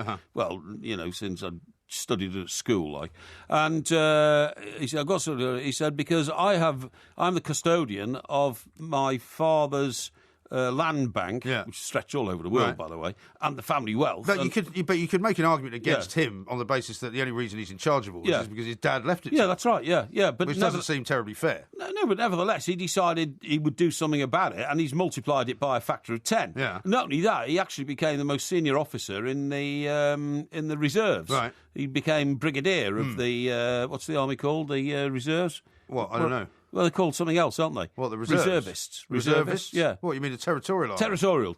Yeah. Brigadier in the territorial army. Okay. Now, can I just get back to Ms. Moran? Because she does actually address the point that you and I have just made. She says, at what point will their 20% tax-paying competitors have to follow it? Right. She says, I'm ignoring all. Where has economic theory gone wrong? She says, half the world's wealth being owned by just 62 people. I want to look at the 62 people. What's going on with them? What's up with these guys? Because it's an odd thing to want to be that rich.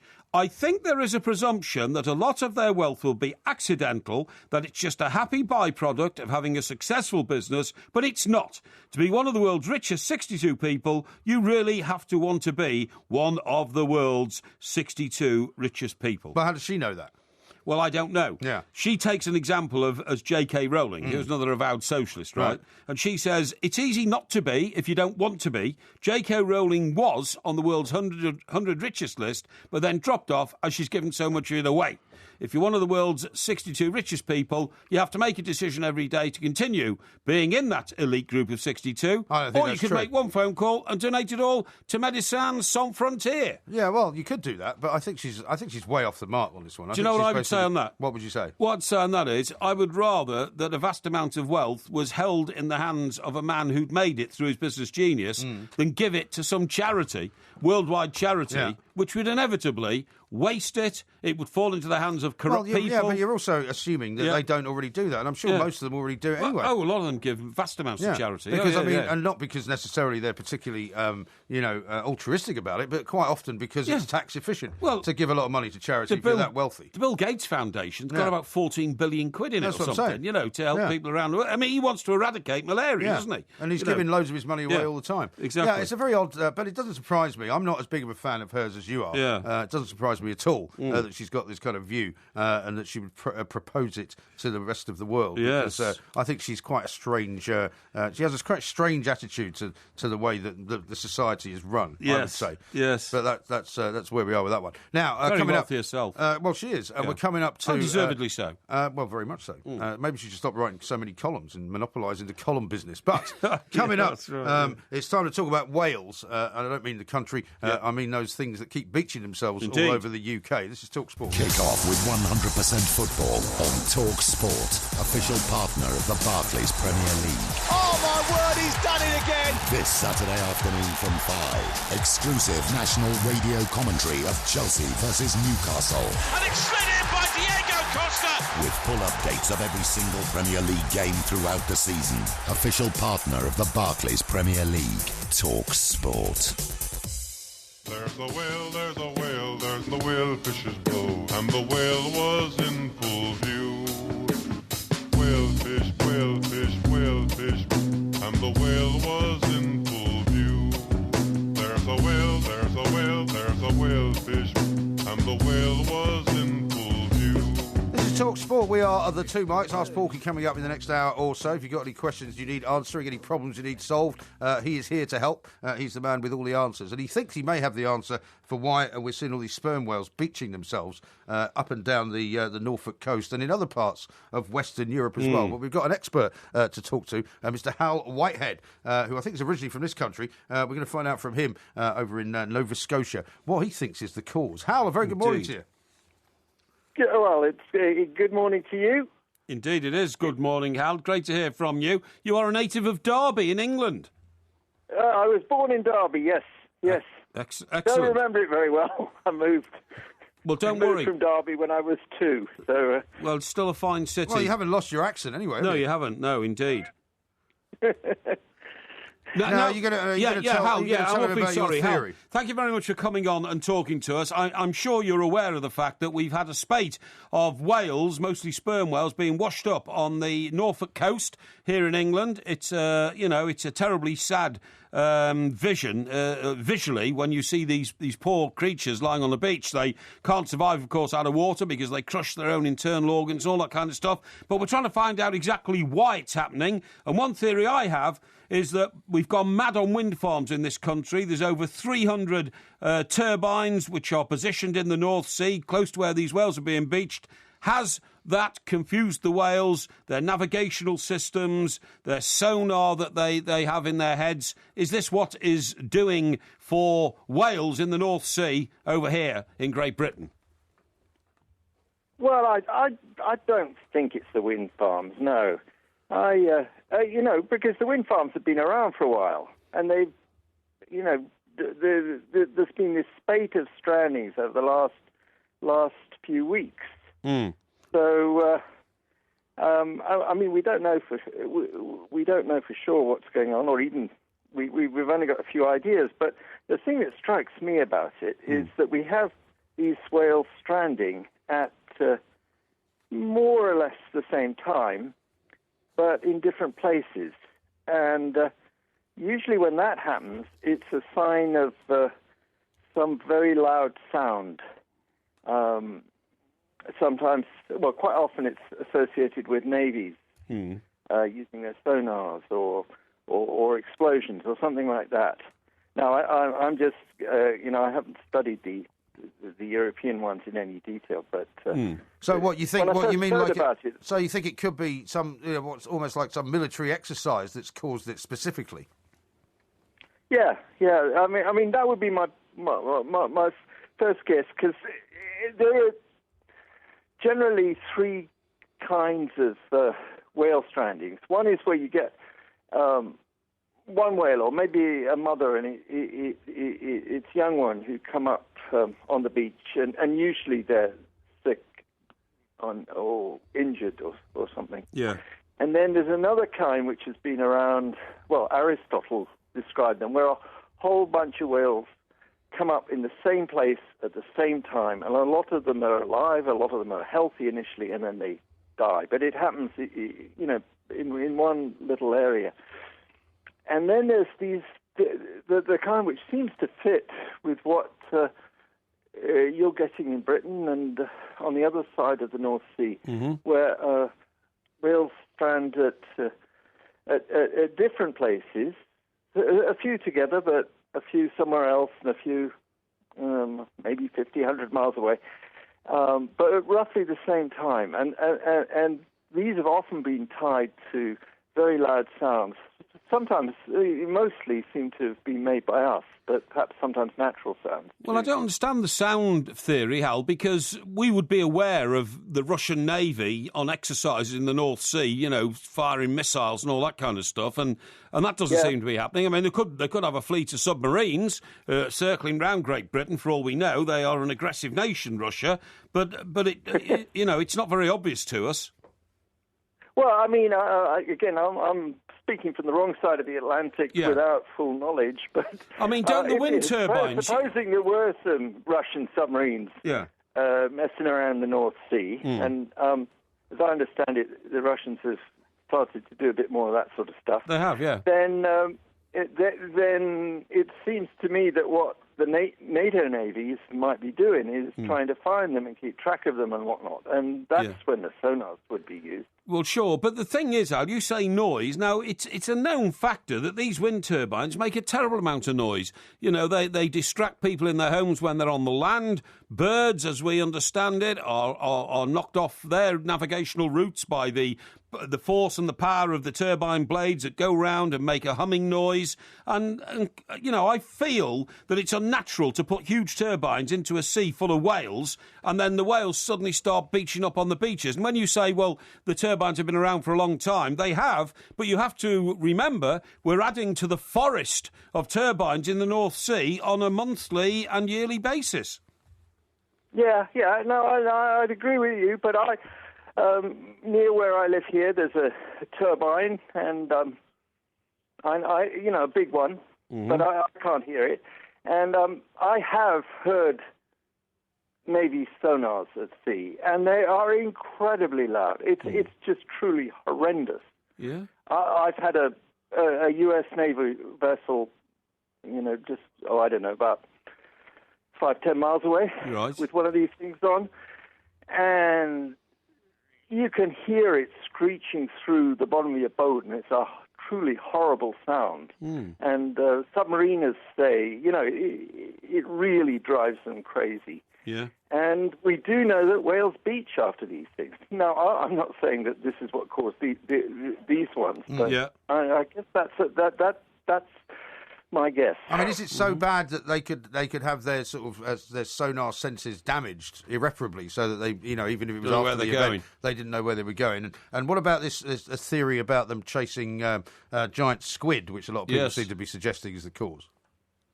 Well, that doesn't make so much sense to me either. I mean, they do eat squid, but again, if they were chasing a bunch of squid, wouldn't they all end up in the same place? Yeah. Why are they all over the place?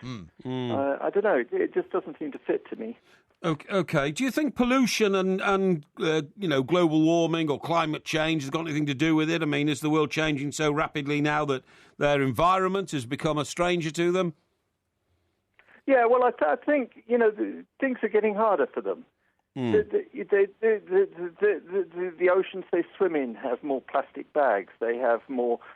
All kinds of other pollution, and the sounds are going up. Even if you take away the really nasty stuff, the sonars and so on that I was talking about, then the general background noise is increasing from things like turbines, but perhaps even more from shipping and other things. So it's getting an increasingly difficult place for them to live. Yeah, well, what's going to happen in the end? I mean, are they going to be wiped out? Man is never going to cut back on technology. Technology will only increase and develop.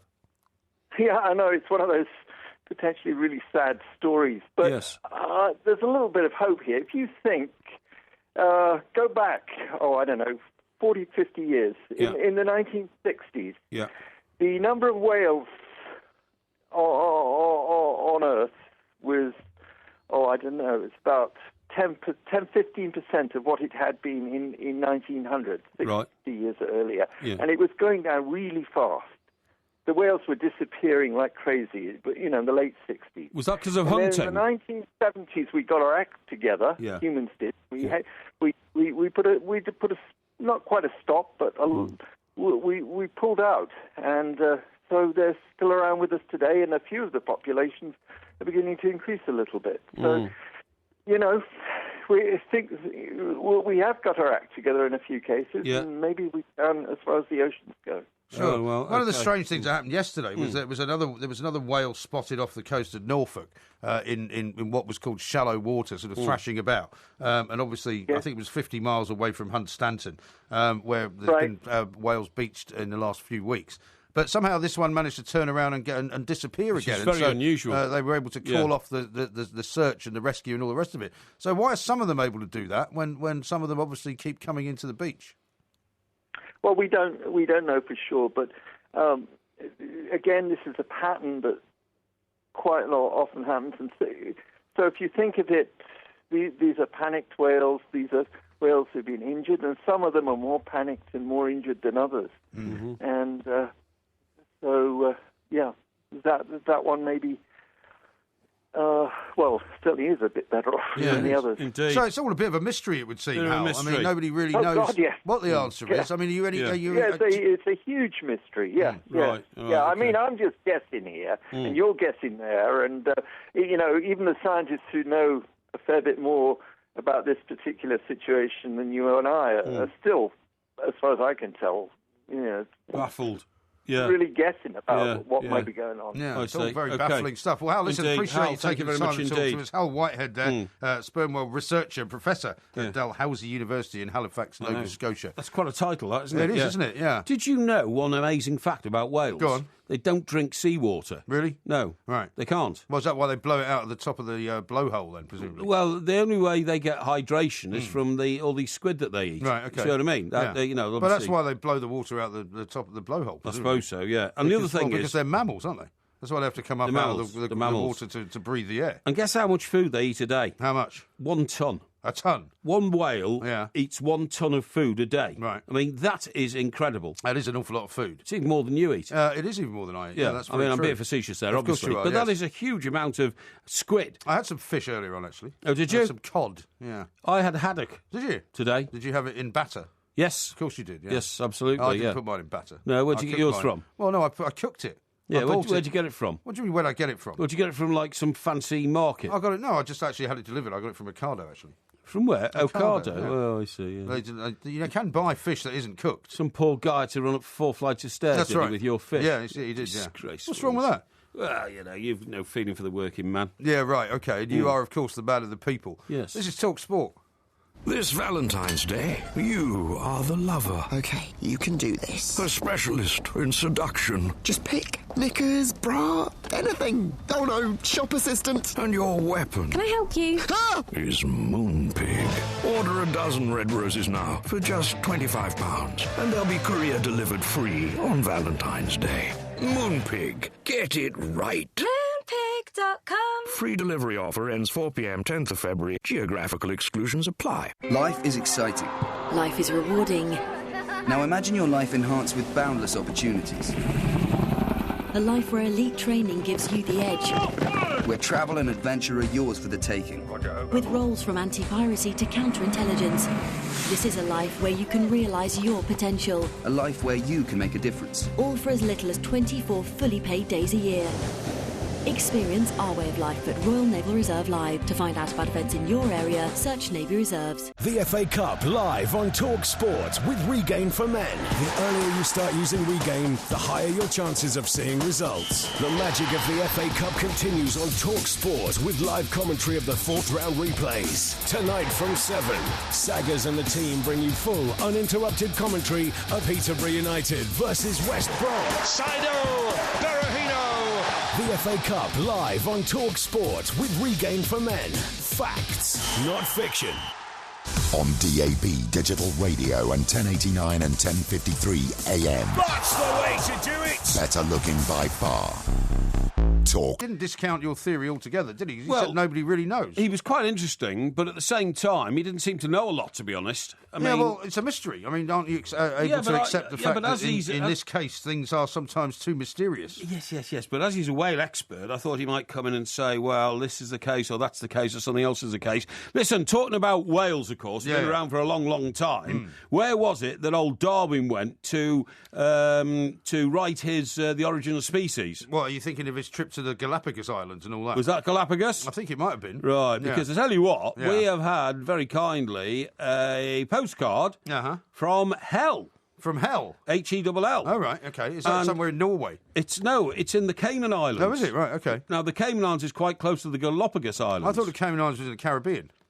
Cayman Islands is near the Caribbean. Well, it's in the Caribbean. It's in the Caribbean. Yeah. Right, OK. So it's in not the close Caribbean. to the Galapagos Islands. No, the Galapagos is off the coast of South America. It is indeed. Well, that's all in the same hemisphere.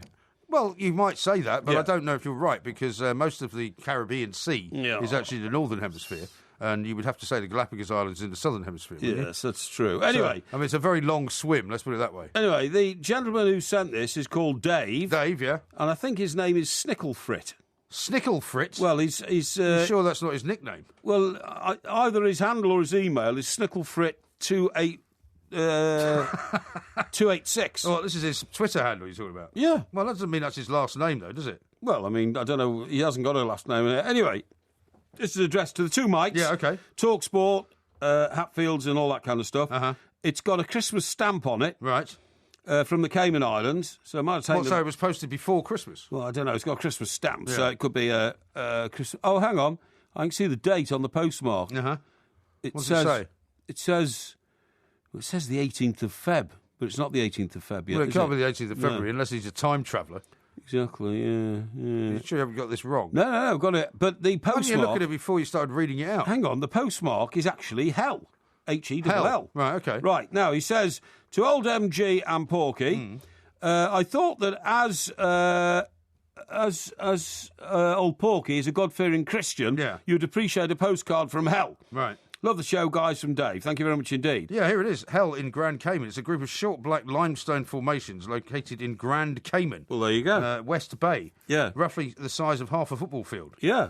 See? Visitors are not permitted to walk on the limestone formations, but viewing platforms are provided. It's fantastic, isn't it? It says these rocks known as Hell...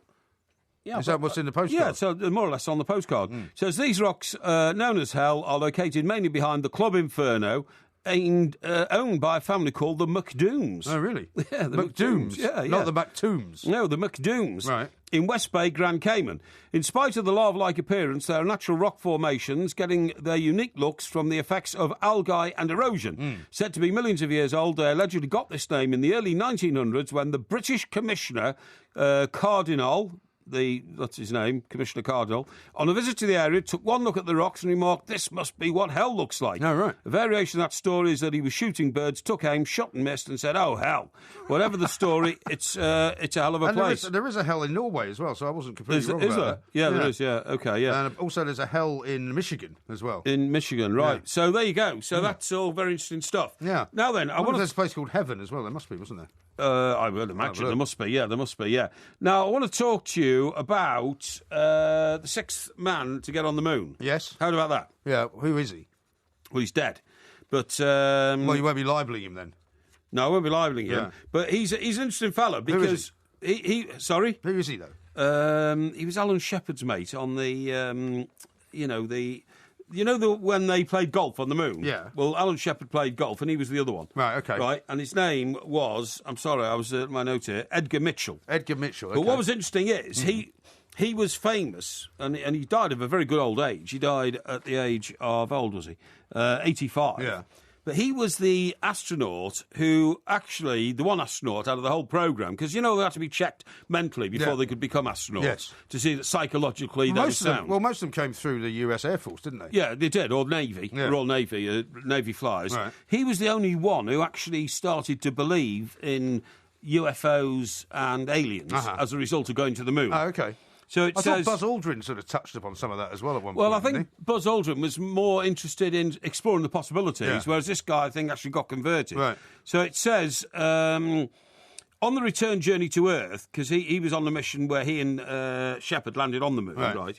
1971. On the return journey to Earth, he claimed to have been overwhelmed by a state of heightened consciousness known to yogic practitioners as the Savikalpasamdi. No, seriously, I have to read it like that. The Savikal, that's spelled S-A-V-I-K-L, dash Passam, P-A-S-A-M, right. and then dash D-H-I-D. Right. And this is caused by a sudden intense awareness of the reality of the human condition. OK? So he started sort of contemplating his own navel, in other words. Yeah, well, he started feeling awareness about being in space. Right. His fellow crew members... from then on, nicknamed him Mr. Spock. Right. But undeterred, Mitchell carried out an experiment into extrasensory perception. Experts in Chicago attempted to tune into his thoughts whilst he was in space through telepathy.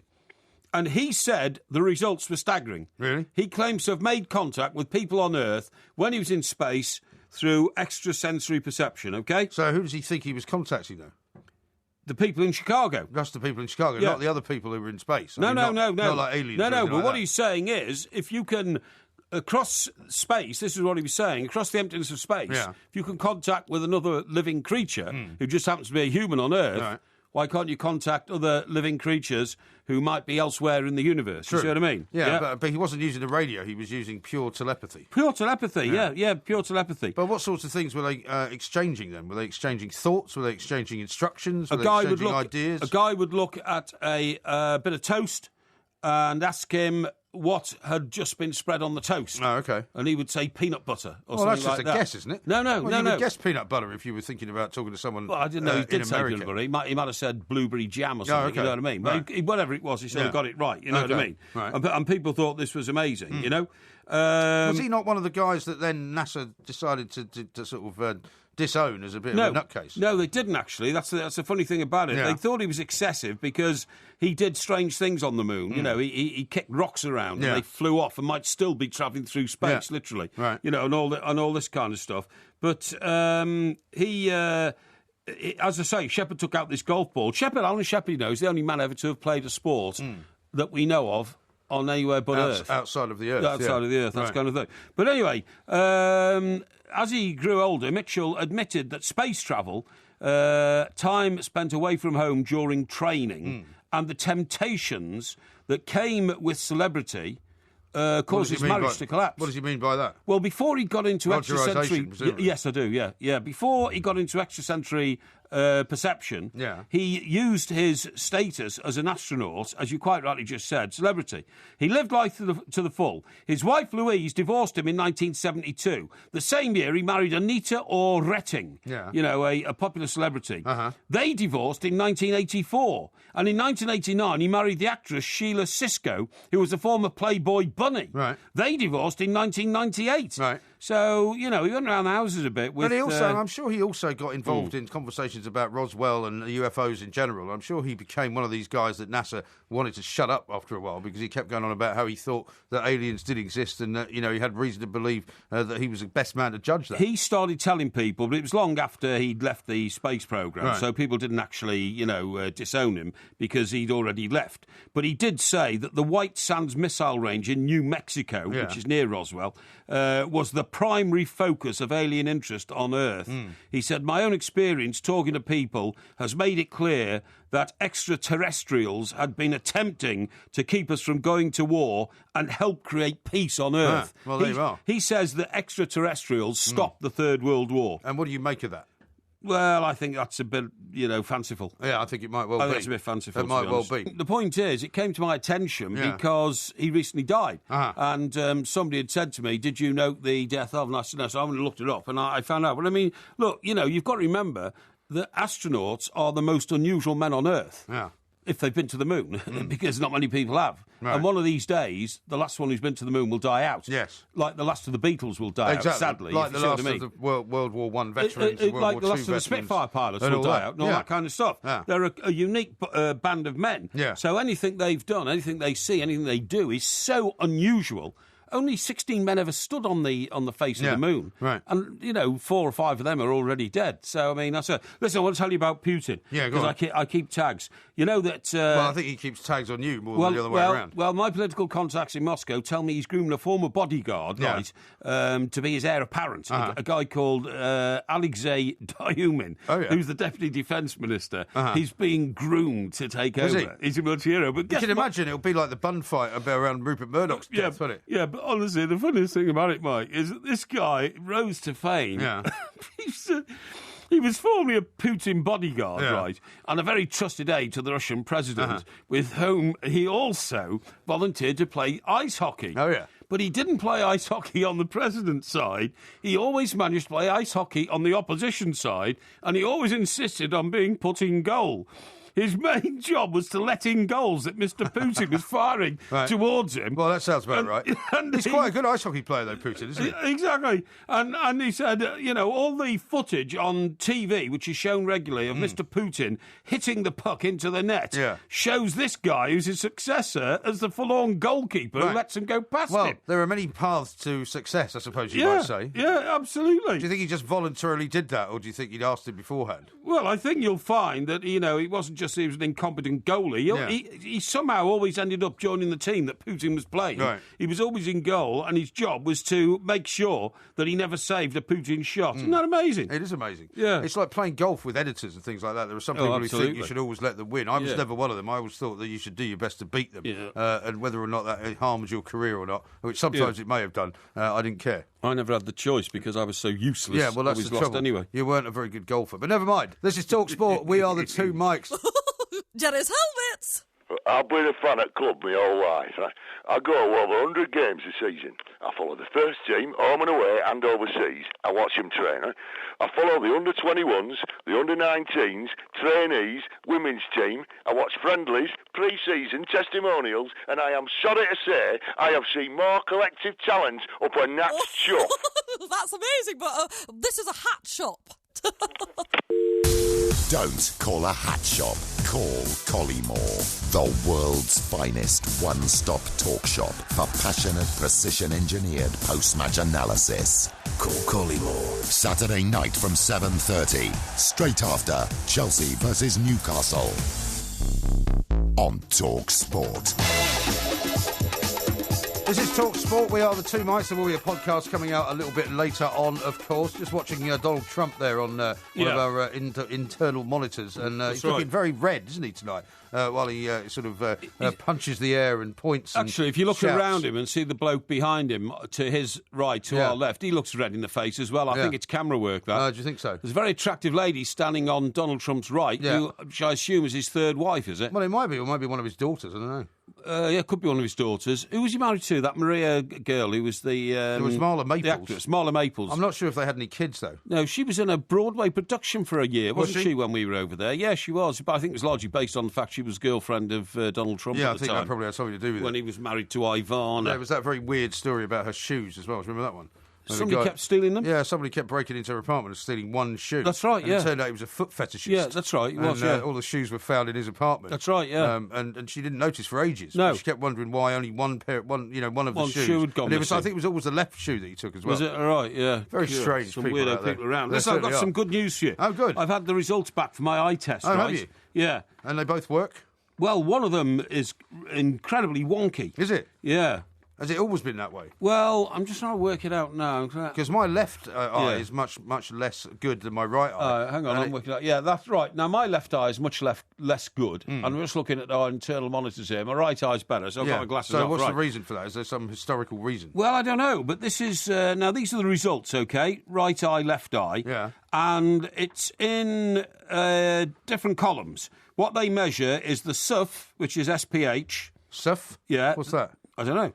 The SIL, which is the CYL, right? The axis, the prism, and the base. And don't they give you in the end like a minus or a plus on each one of them? Yes, that's right. Like a -1 or a -2. That is absolutely right. Right. Now, I think my left eye is like a -6 or something, but that's largely because my son at one point poked me in the eye. Oh, really? When I was carrying him on my shoulders. Not good. Long time ago. So, for instance, in my SUF, right, on my right eye, I get a plus 1.75. Okay. But in my left eye, I get a minus 1.75. Okay. Well, that's not too bad, though. I mean, that's probably what you might call within the range of normality. It's not like your eyesight's terrible. And again, in my right, on my SIL, CYL, I get a -1. Yeah.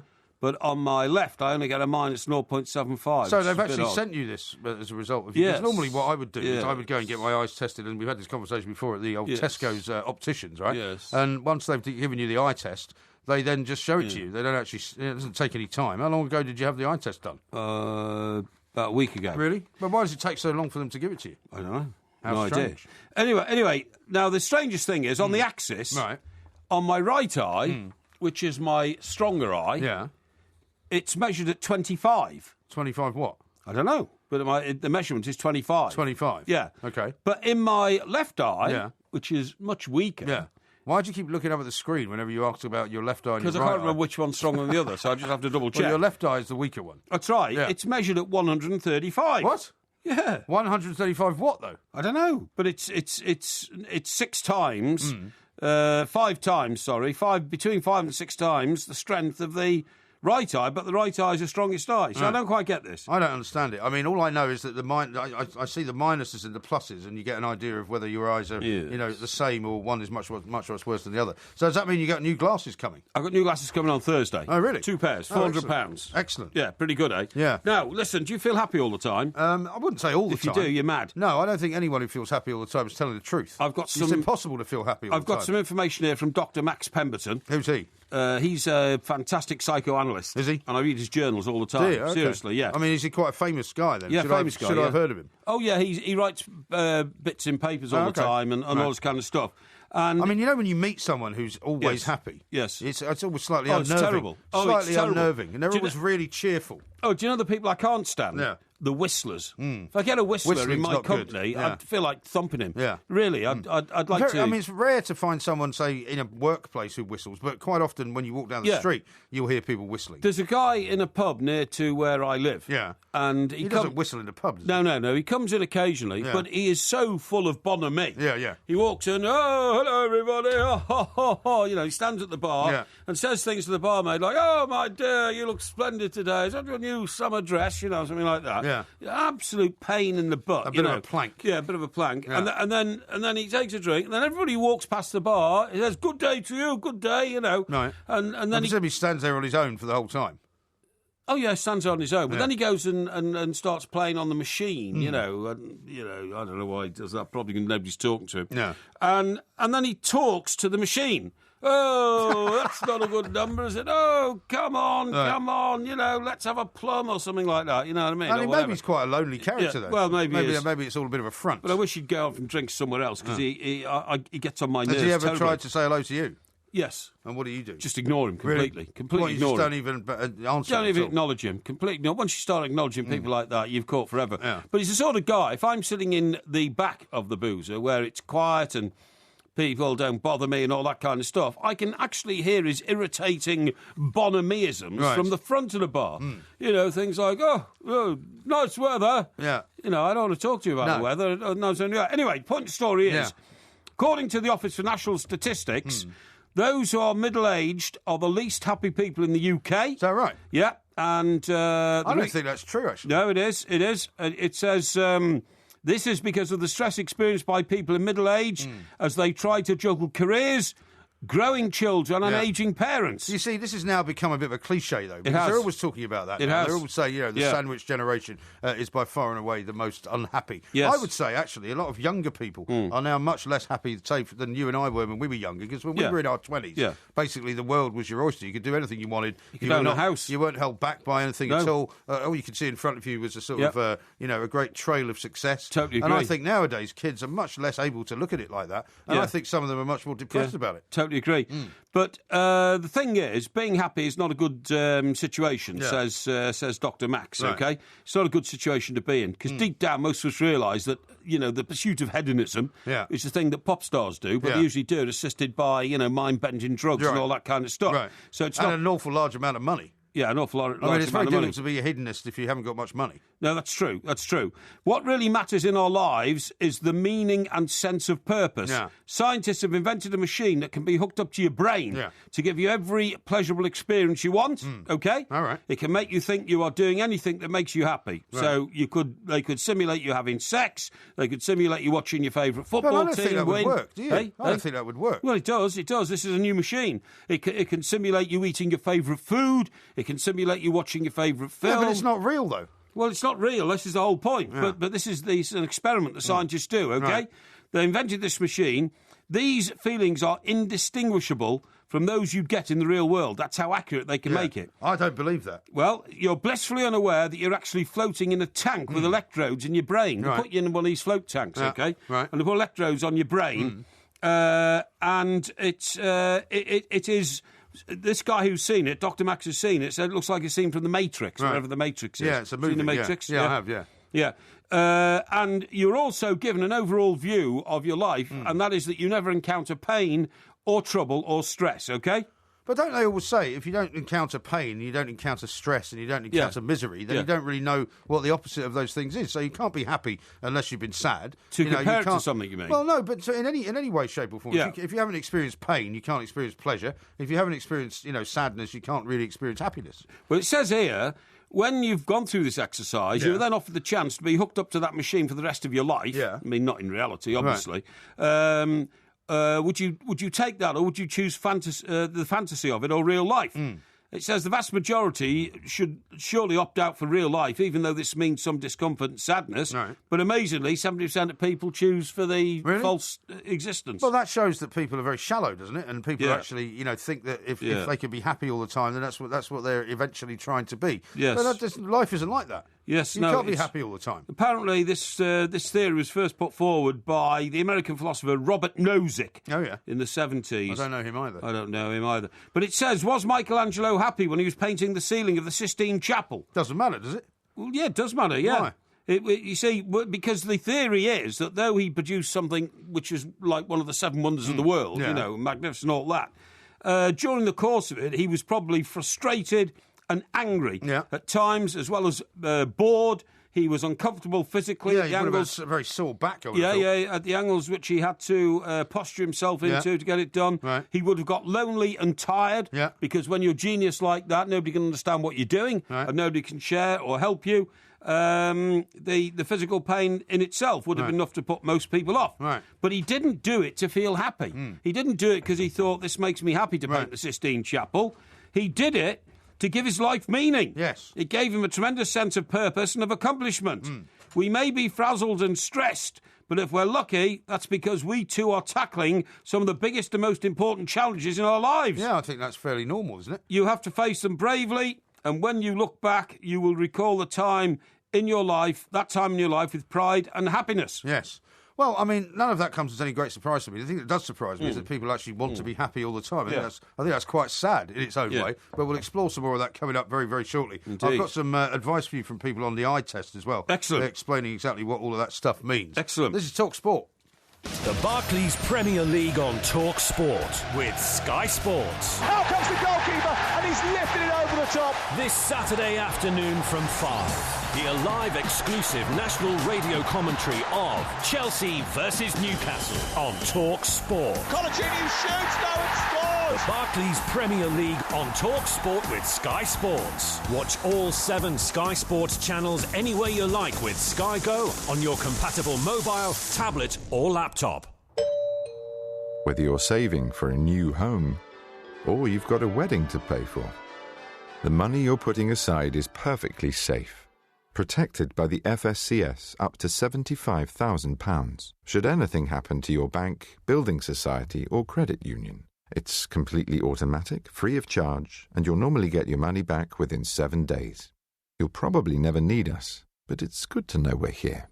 Search FSCS Protected to check you're fully covered. In the details very often is the beauty. When all these little things come together, it's the ultimate feeling of completeness. The Volvo V40R design with adaptive digital display, illuminated gear shift and 17-inch diamond-cut alloys. Now from just $259 a month, including maintenance, with Volvo Car Leasing, with an initial rental of £259. 4-year personal contract hire agreement. Offer ends March 31st. Subject to status. Mileage and return conditions apply. Rental includes optional maintenance covering routine servicing, tyres, replacement parts and repair due to fair wear and tear. Visit volvocars.co.uk for more details. Book a test drive today at your nearest Volvo showroom. The Volvo V40R design. Life is in the details. If you fancy a flutter on the football, a gamble on the golf, a double on the darts, or a treble on the tennis, you're in luck. Get closer to the action every weekend with Betway's Man in the Know on the Weekend Sports Breakfast with Georgie Bingham and Mickey Quinn. Bringing you all the form on the football, the going at Goodwood, the tries at Twickenham and the overs at the Oval. Every Saturday and Sunday morning from 7 on TalkSport. With Betway. For the latest offers, head to betway.com. Tonight from 7. Full uninterrupted commentary of Peterborough United versus West Brom. The FA Cup 4th round replays live on Talk Sport. This is Talk Sport. We are the two Mikes. Ask Porky coming up very, very shortly. Got some good tweets here to read out to you. Yeah, come on. Here's one from Anthony. Right. He says, Mr. P, the final figure on your prescription is in degrees, not strength, and it's unusual to have a plus in one eye and minus in the other. It means your right eye is long-sighted and left short-sighted. Trust you to be different. Sorry, the final figure, the axis? Yeah, I think so, yeah. Yeah, but it goes from 25 to 135 from one eye to the next. Yeah, I know, it's very odd. Yeah, very odd indeed. Anyway, we've teamed up with Barclays to inspire the next generation of young fans. Each week we're offering young fans the unforgettable experience of attending their first ever match. This week we're giving away one pair of tickets to Sunderland versus Manchester United at the Stadium of Light on Saturday. So if you know a young Black Cats fan that you'd like to take along to their first game, answer this question. That's right, the question is, Wes Brown and John O'Shea both transferred from Manchester United to the North East in 2011. But which ex-United captain was Sunderland manager at the time? Was it A, Steve Bruce, or was it B, Roy Keane. Text the word first, followed by A for Steve Bruce or B for Roy Keane to 81089. Tickets are in the home end. The competition closes at 5 p.m. this evening. And as with all TalkSport competitions, text costs 50p and standard network charges apply. Head to talksport.com for full terms and conditions. And we'll also get you on air this Saturday to tell us all about your experience. That's right. Get texting now to play First Games on TalkSport with Barclays, championing the true spirit of the game.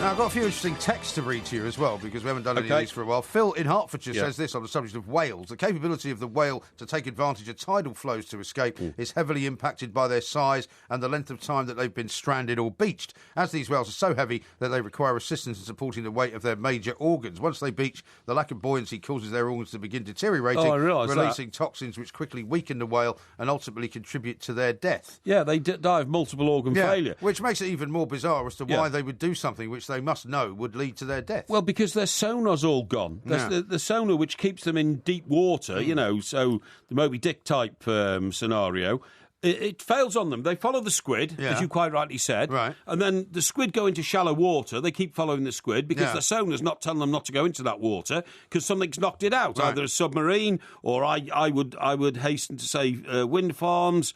Or they might be ill, they might have a virus or something like that. Do you think it gets to the point pollution, plastic bags? But do you think it gets to the point where once they're in a place where they know they can't escape from, that's when they then beach, because it's effectively like committing suicide? Like beach themselves? I don't know. I've no idea. I don't know.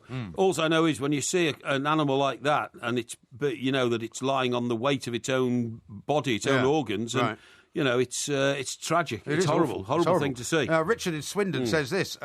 MG is right. Edgar's views were very different to all the other astronauts. A few of his talks are on YouTube and are a little different. But he was a very nice chap. I met him a few times. When he died, that was the end of the whole crew of Apollo 14. All gone. Yeah, that's right. Alan Shepard and him and the other guy.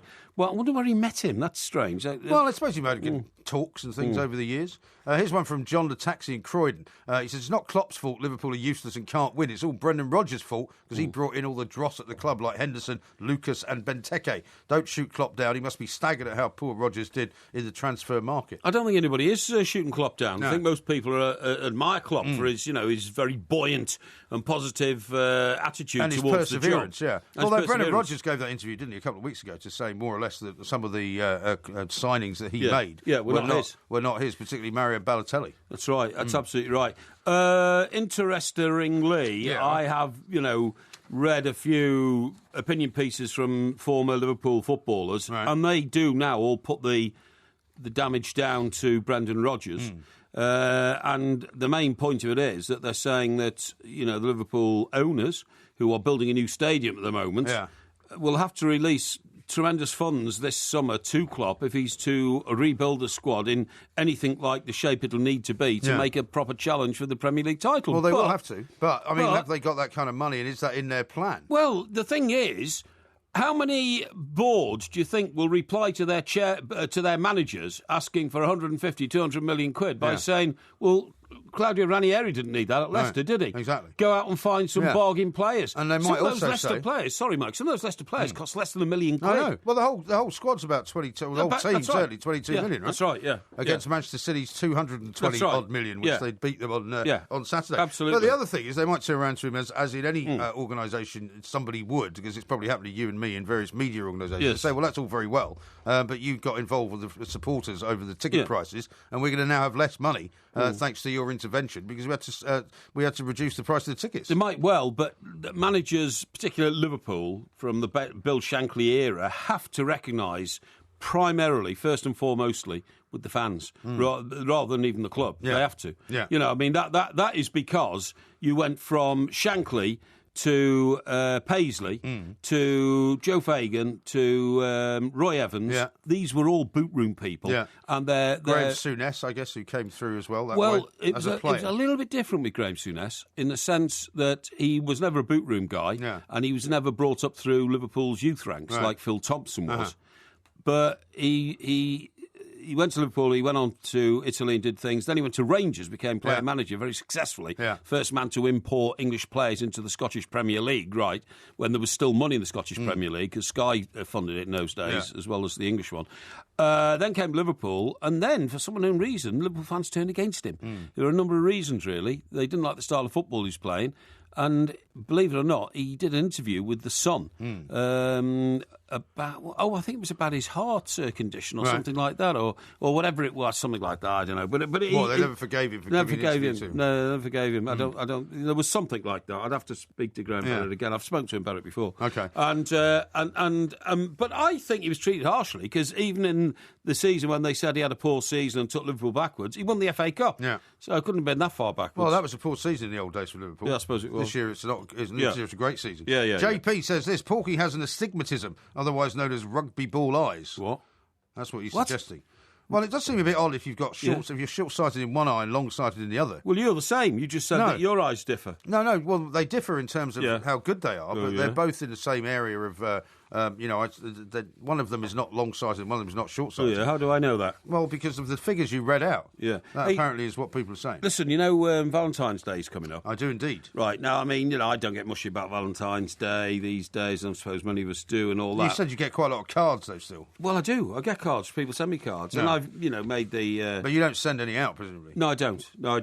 Not even from your secret admirer or anything like that? No, because you see, that to me is a bit like stalking. Yeah. If you can't put your name on a card and say to someone, this comes from me, that's like stalking. Yeah. Sending people anonymous messages is almost threatening, Unless isn't it? It's someone you see on a daily basis, I suppose, and you would at some point bring up the idea that you had sent them an anonymous card. Sure, I think that's really spooky. Yeah. No, I agree. I've never sent an anonymous card. But anyway, what I was going to say to you was, I have become aware of a new phenomenon. Oh, yeah. Very, very strange phenomenon, and that is that women now realise, within the sisterhood, so to speak, how, hard it can be on Valentine's Day when you see other people in the office getting cards sent to them, getting flowers sent to them, all that. So women have now started sending each other flowers so as to feel not left out. Well, when I worked at the Express, there was a woman there who shall remain nameless, she's still in the business, who used to come in every single morning clutching a massive bouquet of flowers as if she'd been handed them literally as she walked into the building. Yeah. And everybody actually fell for it and thought, oh, isn't it great? Somebody's always giving her flowers. That's right. But in fact, she was buying them herself on the way in. Yeah, I know you mean. To make her look popular. But it says here, roses are red, violets are blue,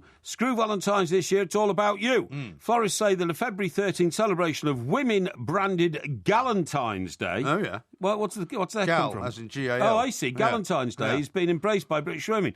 The day, coined by a character in an American sitcom... we don't know which one that is. No. Is intended to celebrate friendship between women. If a bouquet arrives a day early, there are undoubtedly advantages in allaying Valentine's Day anxiety and helping to create a touch of desk envy. Oh, yeah. Bloom and Wild, the online florist, say that over a quarter of bouquets bought around Valentine's Day last year were by women sending them to their friends in the hope they wouldn't feel left out. How ridiculous. Yeah. I mean, as if you would care if no flowers actually arrived at your desk. Well, you would. Be quite embarrassing. It says here, Galentine's Day is a big phenomenon in the United States and growing even bigger. It's starting to be embraced by the British public.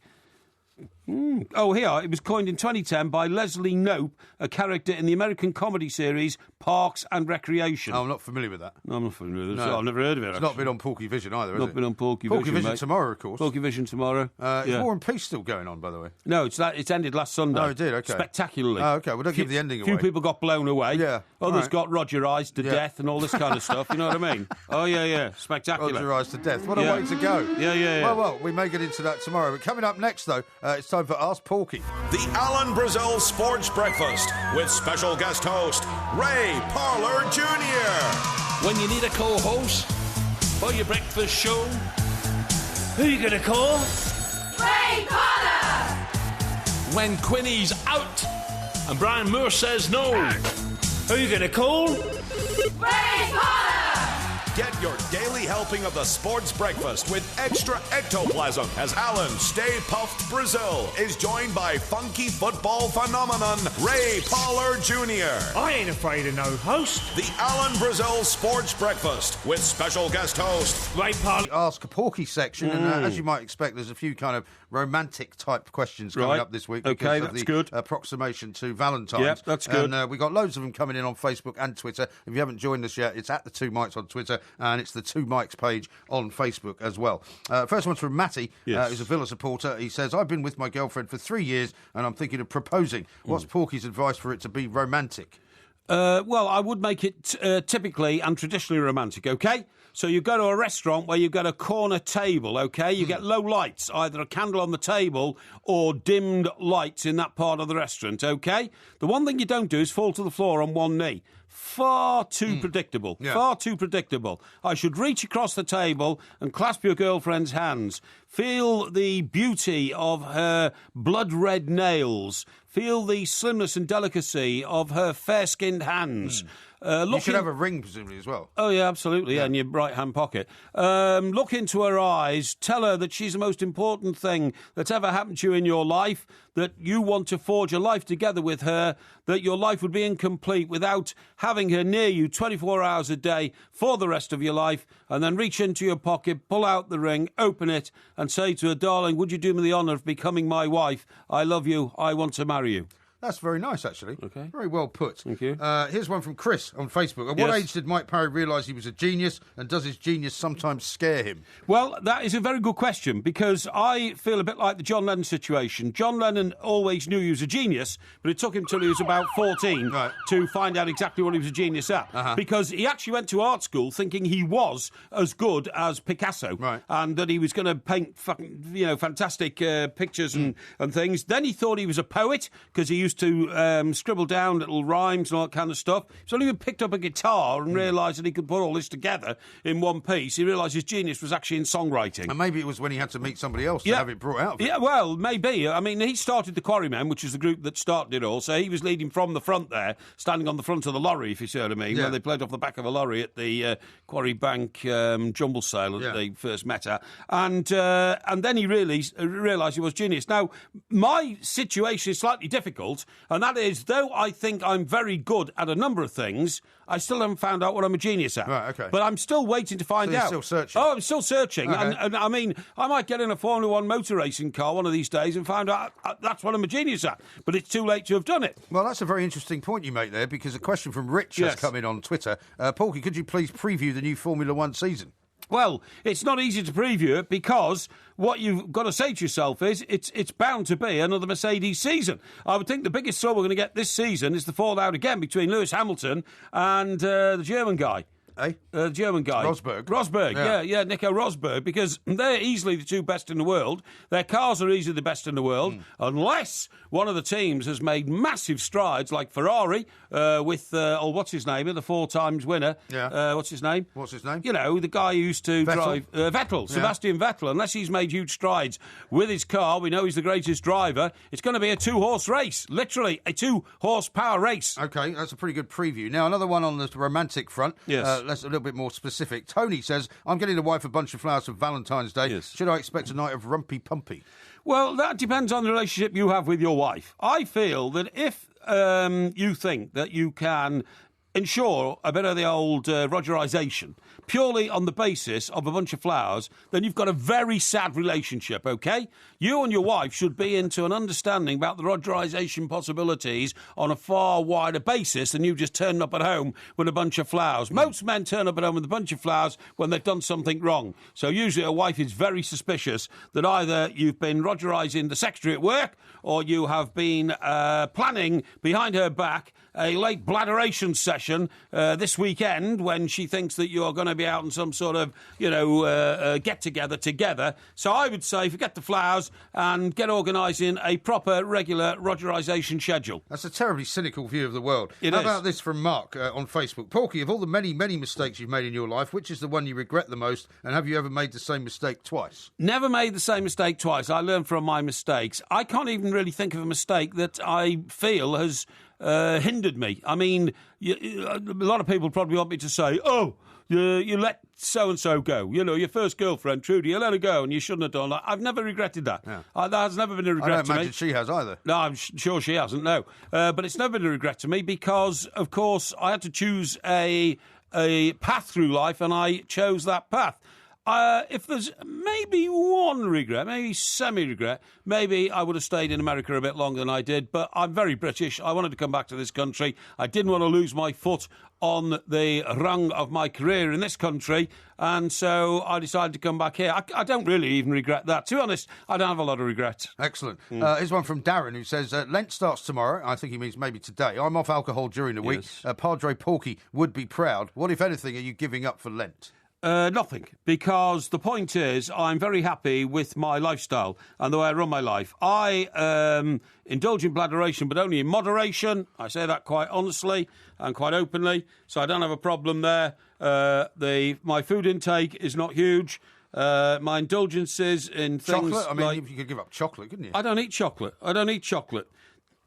If I really want to spoil myself, I buy a packet of Nice biscuits, because I quite like them, but they're too sugary on the outside. Yes, I think the right pronunciation? Yeah. N-I-C-E, yeah, called Nice biscuits, yeah. But other than that, I don't have any problems. There's nothing for me to give up. What I might do is, in lieu of giving something up, I might compensate my conscience by donating some money to a charity, but a personal charity, not Sightsavers or something like that, which have now become huge monolithic organisations, and you don't know who you're helping. But I know who I'm helping if I give money to my friend's charity, because she looks after sick and abandoned horses. OK, all right. Here's one from Andy. He says, serious question. I'm talking to a girl I really like. Do I tell her I'm in a relationship or put it off until later?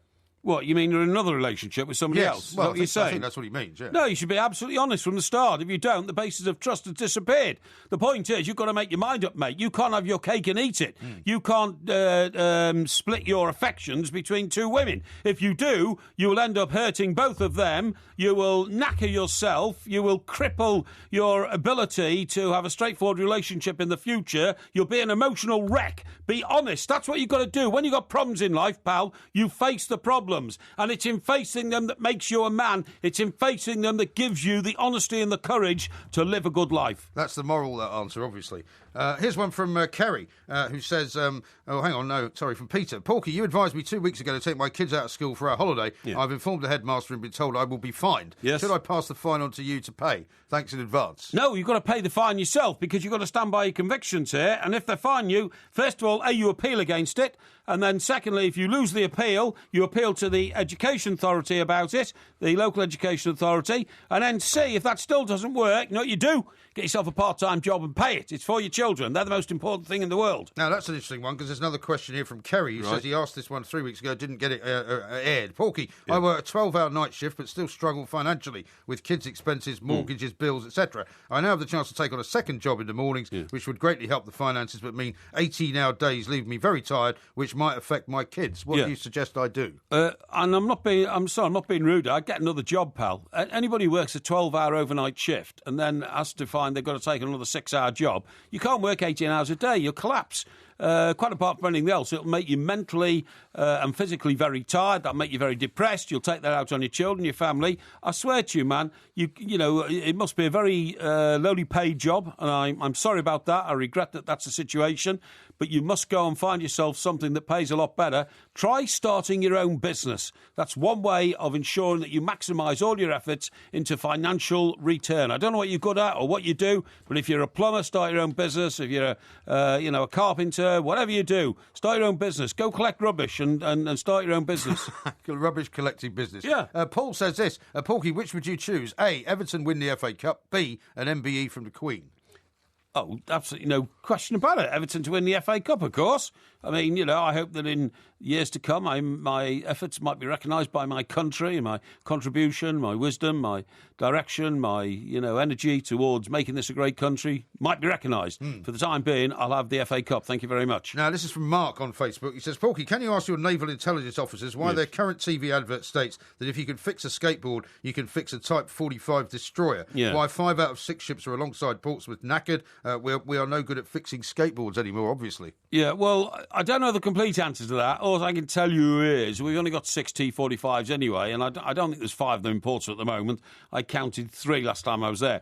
But the point is, we do know that we have an engine problem with the T45s, and the engines are going to have to be rebuilt. Do you know how they do it? That seems ridiculous, though. Yeah, it is ridiculous. Considering the amount of money they cost. Yeah, and do you know how they do it? They can't take the engines out from the top, so they have to cut a huge panel of metal out the side of the hull. Really? To get in and you fix can't the really engine. jack it up, I suppose, you can't. can You can't jack it up, put it in dry dock and take it out. So it's a nuisance. And the answer to that is, I do wish we were a bit more efficient with defence spending. We don't spend enough on defence, but that we do spend, we need a better return on. Well, let's hope there's no sort of conflicts with exactly, while they're all up in the dry dock. Let's hope that Mr. Putin doesn't send, a sub into Portsmouth Harbour just to test our defences. Exactly.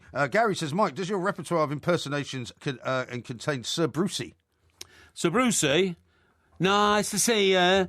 To see you, nice. That's not bad. That wasn't bad, was it? That's not bad at all. No, it doesn't actually. I've never tried that one before. And anyway, I wish Sir Bruce would actually retire now. He more or less has, hasn't he? Well, he's been a magnificent servant to the show business world, but I just fear he might fall over or something. He's very light on his feet, but these things can happen to people of his age. All right, final question from Andrew. Yes. If you were a young man, would you go into journalism in today's world, given how much the industry has changed? I can't answer that question because I don't know what the challenge would be right at the bottom there. Do you know what? I think I probably wouldn't, because I think these days to enter into journalism, you've got to have a level of PR about you. You've got to have a level of corporate thinking about you. You've got to have a level of ambition to go through the rigmarole of behaving properly. None of that was necessary in my day or MG's day. The character of journalism suited the personality within ourselves. So the answer is maybe not. I'm very, very glad I did when I did. Yes, I think everybody is as well. Now, that was Ask Porky for this week. Sorry if you didn't get your question read out. We'll hold some of them over for next week. And, of course, we'll do the same this time, at the same time next week. Coming up tomorrow, it's Porky Vision. And then the Porky Quiz on Hillary Clinton on Thursday night. Yes. This is Talk Sport. Life is exciting. Life is rewarding. Now imagine your life enhanced with boundless opportunities.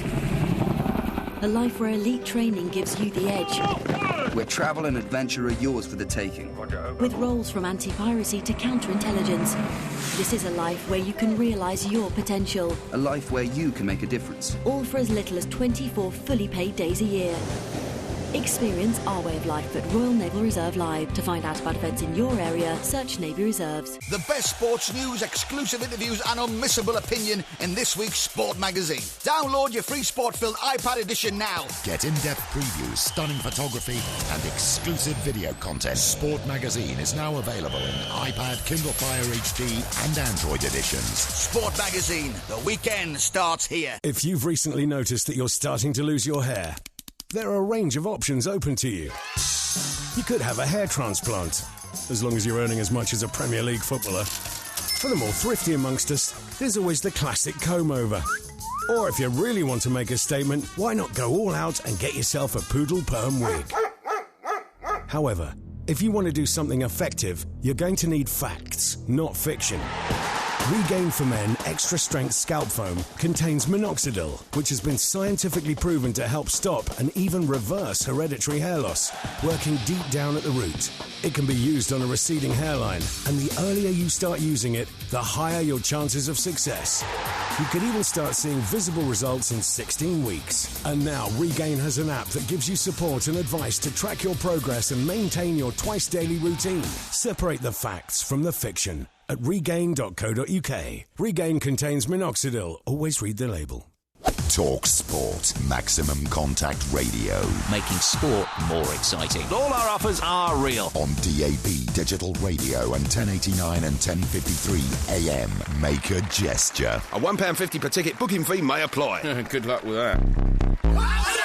Talk Sport. Matthew and Son, the ones never done, they are number one. They're on the way to work, and they've just begun. With a cold cup of coffee and a piece of cake and all that. Been working all day, all day, all day. This is It's Talk Sport, and we are the two mics. There will be a podcast coming out a little bit later on. Now, you can't say that you don't get results on Ask Porky. Matty, who asked about a proposal question, has already been able to give you an answer on Twitter. He says, cheers, Porky. I've already booked a table. We're going Sunday night after we've been to Villa Park. I'll let you know the answer. Thank you very much indeed. I wish you the best of luck. Yeah. And Becky says she's getting all teary-eyed listening to Porky's perfect proposal, quite taken aback by his romantic language. Oh, very good. And World Traveller says, MG, we're all shocked at Porky's modesty and his unwillingness to acknowledge his genius. Yeah, well, although he suggests that you might be genius at something that I don't really want to repeat. Oh, well, that's, it sounds like a nice tweet, but it ends slightly different. Yeah, well, OK, well, we'll forget all that. And Steve says, it's obvious what you're a genius at, Mr. Parry. Yes. Being a first-class plank, # keep up the good work. That's very nice, isn't it? Yes. Well, no, the point is I'm here to help, so keep sending them in, and, of course, we will do what we can to improve people's lives. Indeed. Mal says, my question was not read out. How can I cope with life not knowing the answer? Well, we'll try and get to it next week, Mal. Send it again next week. Unfortunately, we get so many that we have to edit them down into what can only be described as a manageable number. Mm-hmm. But there we are. By the way, we haven't mentioned Andy Murray and his baby daughter. No, that's not nice, isn't it? Yeah, great. I'll tell you what I found slightly weird, though, was the TV people were all over Dunblane. Which is where he was from, obviously, and Dunblane's most famous son and all the rest of it. They were going in and out of shops and talking to people about what the baby should be called. Yeah. If I was Andy Murray, I'd find that a bit of an intrusion, don't you think? Lots of people putting cards in the window and all that kind of thing. Well, it's very nice, but it is very nice, but the one thing I find about that situation is Dunblane was the scene of a terrible school massacre. Yes, and I remember being the news editor of I think it was Press Association I was running at the time, and all happened, and I can't even hear the word Dunblane. I wince every time I hear the word Dunblane, even though Andy Murray was in the school, wasn't he? He was, when it happened that day, and therefore I'm very, very sensitive about the mention of anything Dunblane, because to me, Dunblane is almost, I know this sounds ridiculous, but it's almost like, you mentioned Dunblane and all I can see in my head is a terrible massacre. Yeah. It's like mentioning Nagasaki or something like that. But people places heal from that. I mean, I was just more talking about the idea that, whenever something like this happens, then people kind of become, it's almost like your public property to a particular section of the population. I think that must be quite difficult for people to deal with. Yeah, but I mean, it is, after all, stirred up by people in our profession, isn't it? But is it, though? Well, of course it is. The average guy in the street in Dunblane doesn't say to himself, oh, I think we should all put cards in the windows and whip it all up. It's usually an initiative that's come from elsewhere. What, you mean the TV crew's got up there and said, why don't we film you making a card for the happy couple? I'll tell you a disgraceful story. I'm not sure if that's true. I'll tell you a disgraceful story. I worked once with a guy called Brian Dixon.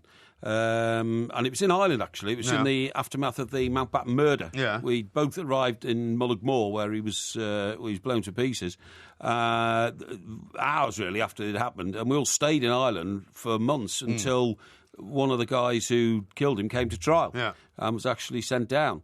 But during the course of all, I got to know Brian very well. And he, because he was much older than me, was a veteran of Aberfan. Yeah. You remember the Aberfan disaster? Yeah. What, you mean he covered it, or he was there? He covered it. He covered it for his newspaper. I think he was working for the Daily Sketch in those days. Yeah. And that, just to remind our listeners who weren't around in those days, it was a slag heap, a coal slag heap, but the size of a mountain, size of a big hill, a mountain, which got undermined by rainwater and slid down the hill onto a school, enveloped the school and killed all the children. It was terrible. Brian told me that they had a big punch up there because an Italian TV crew arrived and started putting crosses in the gardens of families who'd lost children and brought a load of little school caps with them and put them on the crosses and all this kind of stuff. He said, never seen stuff like that before. He said, if you think the British press are bad, you wait till you see the paparazzi from the continent in those days, you know what I mean? And it was it was a shocking revelation to him as a young reporter, but that's the way some people behave. Horrendous. Yeah. Absolutely awful. Now, you want to give us a little preview for Porky Vision tomorrow as far as what you might be revealing in terms of what shows you're going to be watching? There is a growing body of opinion that says that someone should help you get Netflix so you can watch some of these amazing series like Homeland and Breaking Bad and all that kind of thing? Because they'd like your verdict on it. No, there's no need. That will all come in due time. Don't worry, that will all come in due time. Okay. I mean, I don't really want to give away too much for Porky Vision because I do feel that it's something that has impact. It's organic, isn't it? It's organic, and it's got to be impactful by talking to them. I tell you what, I did want to talk to you about actually, talking about TV because I saw this on TV. You can give your dog a test now to find out how clever it is. Oh yeah. And then if you find out how clever your dog is, your dog's a Labrador, right? Yeah. Then you know how to treat it properly, and literally you have to adjust your behaviour towards it. For instance, if your dog came into the room. And you, what you do is you get a biscuit, half a biscuit, and you've got 3 upturned cups. And while the dog's in the room, you're patting it, you put the biscuit underneath one of the upturned cups, which are 2 feet apart. Okay. Then you take these are on the floor then? Yeah, these are on the floor. Okay. Then you take the dog out of the room. And then you let the dog back in the room. Okay. Would your dog be bright enough to run to the cup that had the biscuit underneath it? I would say probably yes, actually. But, I mean, I'll tell you what I'll do. I'll try and do that experiment over the weekend. Yes, can and you? I'll tell you what happens. Right. So the cups have to be 2 feet apart? The cups have to be 2 feet apart. Okay. But you show the dog, the dog's not guessing. So he sees you putting it under yes, there? he sees you. You know, you pat your dog there, and either you or maybe one of your boys has to put a half a biscuit underneath one of the cups. Right. And then he sees you doing that? He sees you doing it. And then you take him away? Then you take him away out the room, walk him round the kitchen or something, bring him back in the room and see which cup he runs towards. Okay. Because you've got to find out how bright he is, I mean, I think he would, but I mean, he might more than likely just run and knock them all over. We want you to go through this test, please. Yeah, all right. Right, the next one is you throw a towel over the dog's head and shoulders and find, a big towel. Yeah. And find out how long it takes the dog to escape from his... we do that quite a lot anyway. Confinement, do you? Yeah, with his blanket, because he likes to have a sort of pulling test, right. sort of tug of war with his blanket. And I'll occasionally throw it over his head. Okay. He gets out of it pretty fast. Right, okay, fine. Now, next one is you put a biscuit under his blanket. Right. Right? Okay. So, in your case, a blanket, it says a towel here. Does it have to be a biscuit? I mean, could it be anything else? Well, it's what they describe as a treat. It could be a little treat, yeah. Treat, so whatever you define as a treat for your dog. Okay. One of those one of those things you can buy. Could be a little bit of bonio, perhaps. Yeah, bonio, sometimes we give him a little treat just from his food. Yeah, that's right. Okay. Now, another one is... what's the other one? Yes, I mean, these are all fairly basic, I would say. Well, I don't know. It depends how... Right. Now, another one here is you show the dog a biscuit or a treat, as you've called it, through the slit in a cardboard barricade. Cardboard barricade? Yes. What's a cardboard barricade? Well... What that is... are you thinking like a cardboard box? Cardboard box. Which has got a slit in it. It's got a slit in it. Yeah. Cardboard box with a slit in it, right? And is the dog bright enough to go around the back of the box to get it? Okay. I would say so, probably, yes. Yeah, but you understand what I'm saying, yeah, I okay? do, yeah. Right, okay. Well, these are all the sort of things you should do for your dog. I mean, I think if your dog can't do any of those things, you've got a pretty stupid dog, to be honest. Well, this was all published in a journal called Intelligence. Yeah. It's called the Prototype IQ Dog Test, used to assess the intelligence of a working dog. Right. And also, you've got to try and give it a navigation test if you can. Yeah, okay? well, I mean, a navigation test, I already gave it. Remember the time I told you he decided to walk home? Yeah. Because his dinner was waiting for him, and I took him out for a walk. Yeah. And suddenly I it realised made it? he wasn't... No, he just decided to walk himself home. Right, okay. And so I think his navigational skills are pretty good, okay. I'd have to say. Right, but I shall we need to do that all over the weekend. And by the way, what about a little picture that we can post on Two Mikes TV? Yes, we'll try and do that. Yes, please. Good idea. Yeah, we'll try and make a little video, perhaps. Exactly, that'd be great. Okay, then. Yeah. Right, this is Talk Sport. Loads more coming up. On digital radio and 1089 and 1053 AM. Talk Sport. Today you and I are not the same. You say you like the sun, I like the rain. So before we go, do it all again. You better catch your own train. This is Talk Sport. We are the Two Mikes, and of course, as it comes to a very abrupt end, this show will be back at 1 o'clock tomorrow. Oh, why abrupt? But we've got lots of stuff going on Twitter and Facebook at the moment.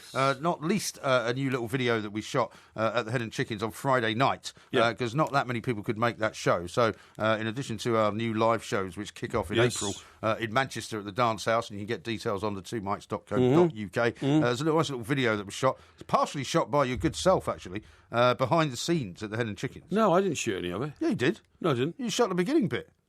Did I? Yeah, with my daughter in it. Oh, right, OK. I wonder why my voice was in that. Yeah, I was holding the camera at the time. You were holding the camera. Oh, well, there you go. Have you forgotten that? I had sort of forgotten That's extraordinary. Yeah. But anyway, that's all right. Yeah. So, yeah, but you're absolutely right. We had a great screening, and we signed a few DVDs for people. We're delighted they came along. But we were then asked, if we want another copy of all that. We had a new batch of DVDs in. They're available on the twomikes.co.uk website, which is our website. Yeah. And, they're there for your... Delectation. And you can order them from anywhere in the world. Obviously, it will work in most parts of the world. It will. But not in every part of the world. So, it takes in this country, about a week, I think, from buying it Doesn't take that long. Getting it delivered. Few days. Well, you don't want to tell people to expect it that soon. Now, here's a great tweet from Dave. He says, instead of waiting for the weekend, why not replace the dog with Porky and try this now? I'd love to see Porky trying to escape from a towel. That's so amusing. Yeah, I think I'm going to double over with laughter. I think that's rather good. This is Talk Sport. We are the Two Mikes. Look at the light! Don't forget to come back tomorrow for another sparkling, as fizzy as a bottle of champagne podcast from the Two Mikes. Yeah. We have had, very kindly, a postcard from Hell. From Hell? H-E-L-L. Oh, right, OK. Is that somewhere in Norway? It's in the Cayman Islands. No, is it? Right, OK. Now, the Cayman Islands is quite close to the Galapagos Islands. I thought the Cayman Islands was in the Caribbean. Cayman Islands is near the Caribbean. Well, it's in the Caribbean. It's in the Caribbean. Yeah. Right, OK. It's in the close Caribbean. to the Galapagos Islands. No, the Galapagos is off the coast of South America. It is indeed. Well, that's all in the same hemisphere. Well, you might say that, but I don't know if you're right, because most of the Caribbean Sea is actually the northern hemisphere, and you would have to say the Galapagos Islands in the southern hemisphere. Yes, that's true. Anyway. So, it's a very long swim, let's put it that way.